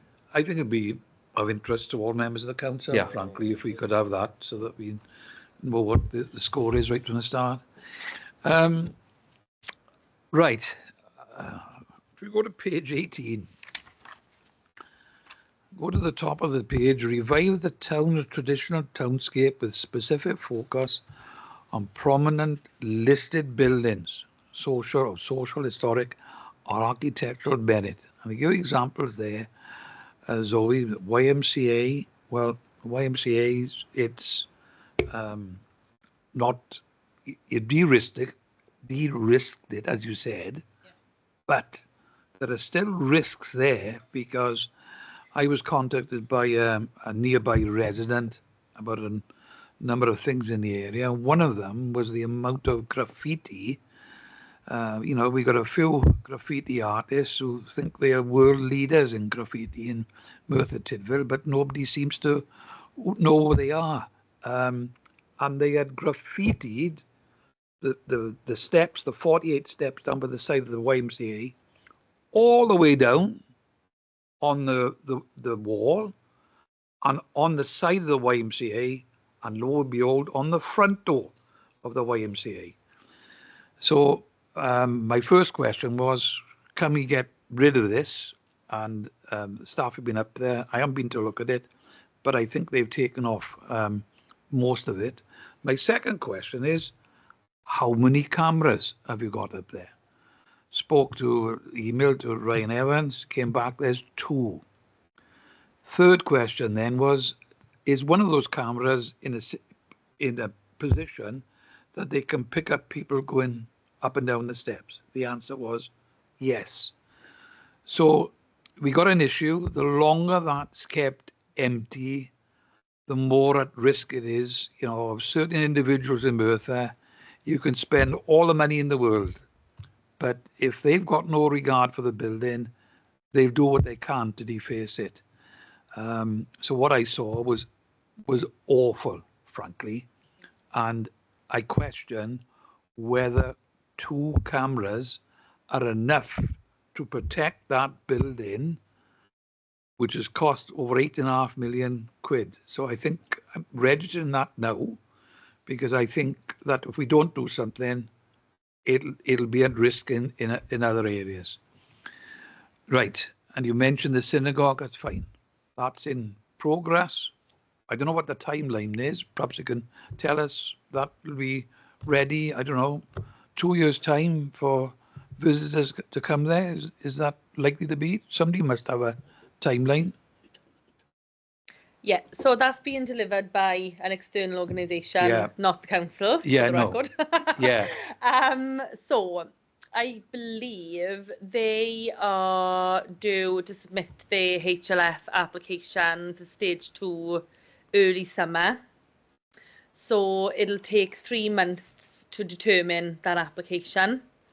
And then you go through a short period, which is called your permission to start, where you need a few things in place before you can press go. So the likelihood is, if they're successful on their stage 2, it'll start early next year, and a delivery program usually takes 2.5 years. Yeah. So that's the period of time. I mean, they've taken the full 2 years that is normally required for the development of the stage 2 application. They've taken that time. Right. So we're starting to move into the more detailed back end period now, where you have a review from HLF and then can submit your application. So we talked about 2.5 years from start to finish, and hopefully there'll be thousands of visitors going up to see that facility. I hope so. Yeah. But when they come off the train and they walk a few yards and they walk up Church Street, what do they see at the bottom of Church Street, just up from St. Tilfil's Church, but the Miners' Hall? Empty for at least the last 30 odd years. And the front of it, because I raised this in a previous student committee many years ago, and I had officers there to go and have a look at it, because it was wide open. The gates were wide open. There were young kids going in there. I felt there was a danger, especially anyone, including the young children, because I don't know what you call them, but the type of block lintel on the lower part of the roof, I thought there was a danger that would fall off. As a result of that, they got the gates locked, which was fine. But you got the bushes behind there growing. There must be about a half a ton of litter and God knows what behind there. Now, the reason I raised it here, and I've had discussions with the chair about this and other listed buildings in the town centre area, is that they are privately owned, yes, but these private owners, as Zoe, have a responsibility for the upkeep of the buildings that they own there. And I've been asking about this, other buildings, but this one in particular, ever since I've been an elected member. And to date, nothing, absolutely nothing, as to my knowledge, has happened with the owner. We've sent emails recently, the chair has, and I've been copied into it. The council know who the owner is, and there it lies. So, frankly, we'll be pursuing that issue because there is legislation that every local authority has to deal with these owners who, frankly, couldn't care. They've got an asset, but they couldn't care less about it. And this is one of them. So, it's a comment, probably, but it's a question mark about when officers in the authority, and I'm not necessarily talking about yourselves in economic development, there are other officers in the authority who've got the legislation at hand to deal with it. And frankly, they should be dealing with it. Okay? So that's a start. I don't know when that building will be developed, but it's going to look awful. And I've no doubt at all that when the synagogue is opened, that none less than the king will be invited there, because he's been there fairly recently and was quite impressed with what's been happening there. So I've no doubt when it's all done and finished, and my guess is whenever that is in 2.5 years' time, he'll be going up there in the car, he looked at his one side and he'll see the dereliction of the miners' hall there, bang in the centre of town. So what I'm pleading is somebody somewhere, a group of us in the authority, have got to get together, or we bring this matter of these buildings, which have been long-term, back to this committee one by one, with all the officers who are dealing with it, to tackle it and to see where we go from there. Okay? So it's... I've chatted with Councillor Jones about this at great length, especially that building, really determined to get somewhere with it over the next couple of years. Yeah. We're fully supportive of you, but I think the different departments need to get together rapidly to try and sort this mess out.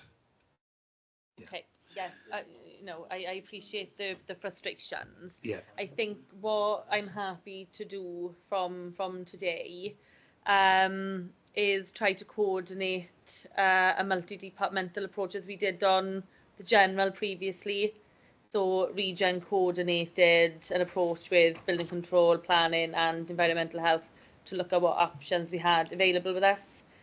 For us, sorry. So I'm happy to lead the same again on the miners' hall and keep you updated regularly on any progress. I in fairness to the other departments as well, I don't think this is through want of trying.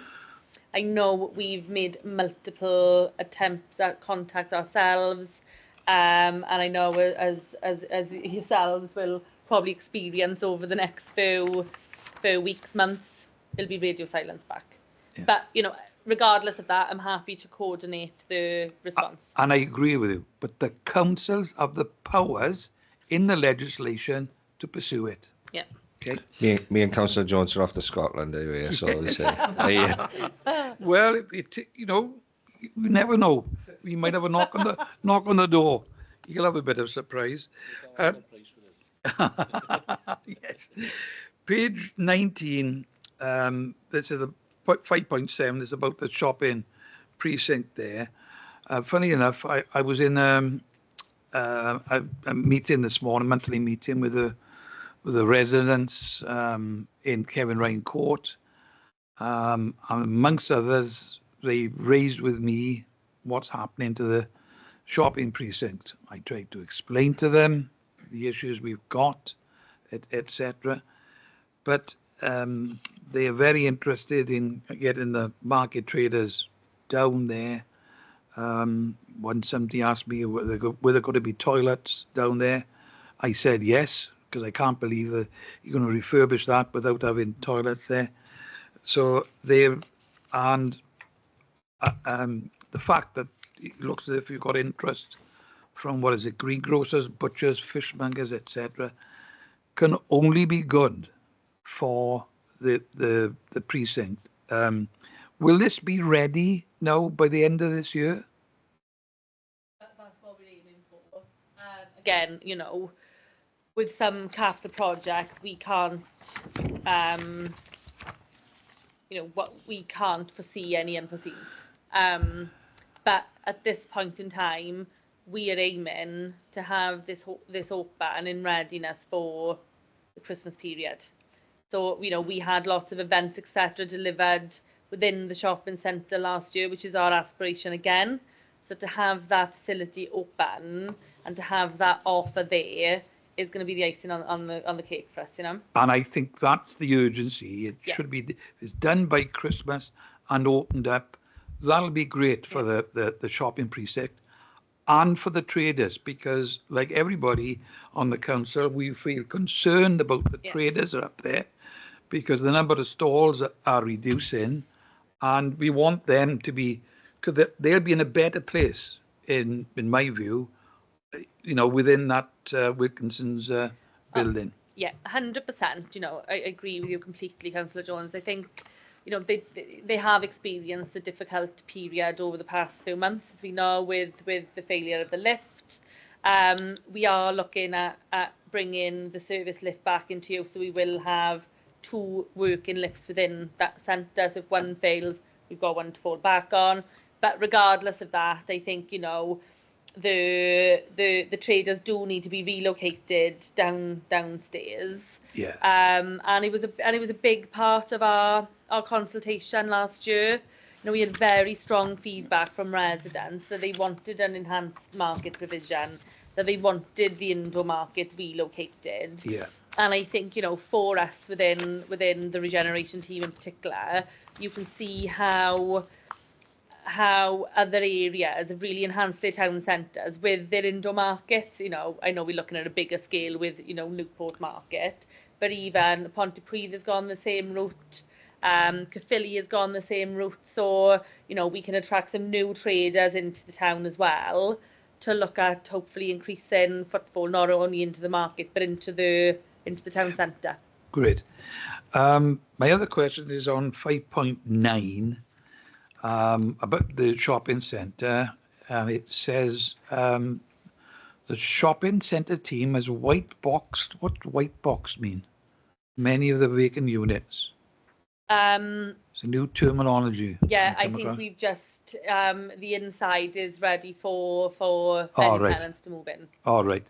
And it says the 2 new traders are coming to the shopping centre over the next 4 weeks. Yeah.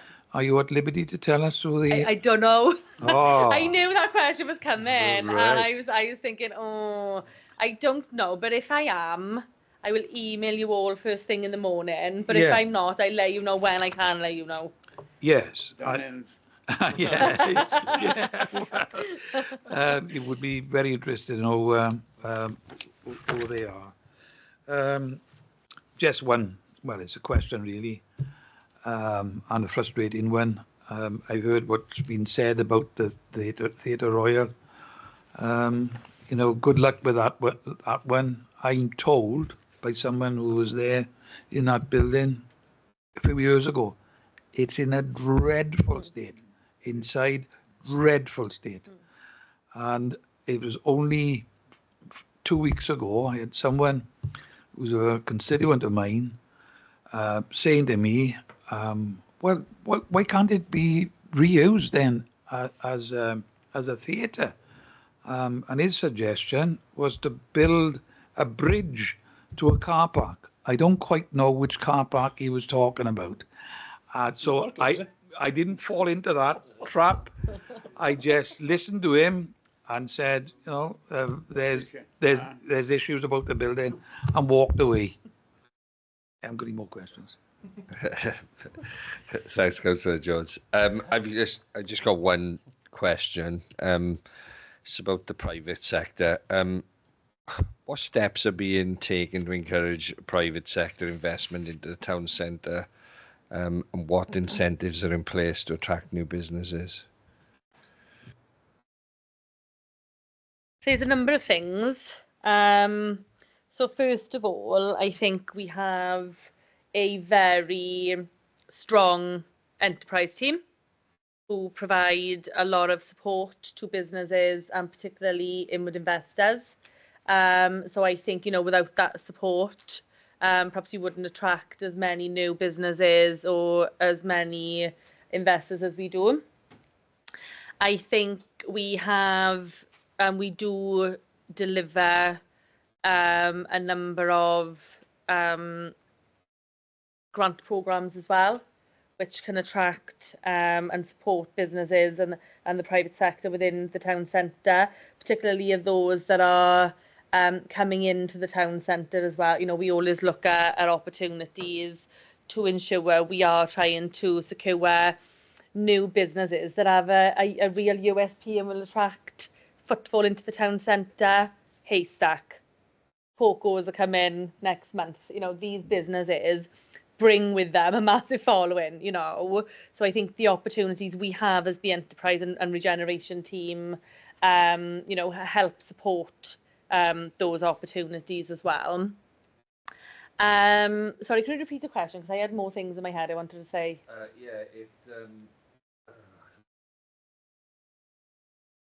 What are the steps being taken to encourage private sector investment into the town centre, and what incentives are in place? Like, do they go to similar town centres and see what chains might be there, we say Carmarthen or other, and try to bring those businesses in as well?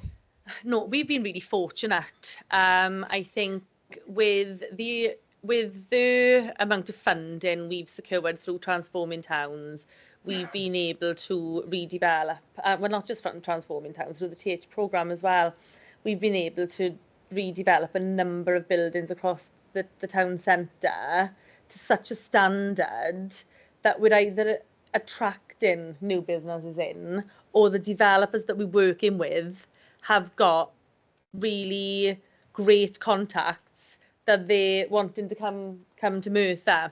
We had RWP Properties redevelop Howfields. They made that link with Haystacks and attracted Haystacks in. We've got another developer now down at 143B, and they've identified the links with Coco's, who'll be creating. They've got an offer over in Aberdeen. They'll be bringing a more improved offer to Merthyr. So I think it's the opportunities that we've been able to implement that have attracted these businesses in. We haven't naturally had to go out and have a look at the offer in other town centres. We've fortunately been able to create an offer here so we can attract people in, and we can attract not just the local community but tourists as well. Okay, that's great. Thank you. I haven't got any more questions. Nobody else is indicating. Anybody got any comments? Yeah, Councillor Thomas. I was miles away. Sorry, I was thinking about 3 other things. No, I just wish, Jamie and Zoe well. It's a great opportunity for me. I think when I was in your role, Jim, I looked at it as an opportunity. We've got so much heritage assets in Merthyr, more than any others, and older than most places as well. And that's what we've got to look at as well. It's very, very old. And a lot of this stuff is falling apart all at the same time. Like the Castle 200-year anniversary this year. It's old. Right? I clean up the NS5 engine house on the weekend. That's 250 years old. It's even older again. Let depict around that area. But take it as an opportunity. People of Merthyr love their heritage. And, little bit by bit, baby step by baby step, we'll bring it back into use. And I think that's what our opportunity's got to be. But like I said, we've got to be, swift of thought as well when things are changing so fast around us. Like we talked about, St. Tidwell Shopping Centre just now. That was outdated when it was built. As soon as that was open, 10 years later, the nightclub closed. St. Tidwell's, the pub closed. Co-op went. It was outdated before it wasn't built. So I think whatever we look at St. Tidwell's 2, whatever we plan to put in there, you've got to look at the long term and not the short term gain, I think. Thanks, Councillor Thomas. Anybody else? No, nobody's indicating. Yeah, I'd just like to thank you for the report. We could have probably gone on for another hour, to be honest. But thank you for answering all our questions, and we'll see you soon.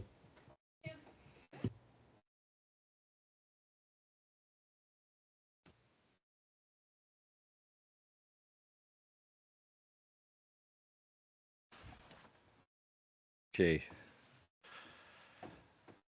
Moving on, item agenda 5,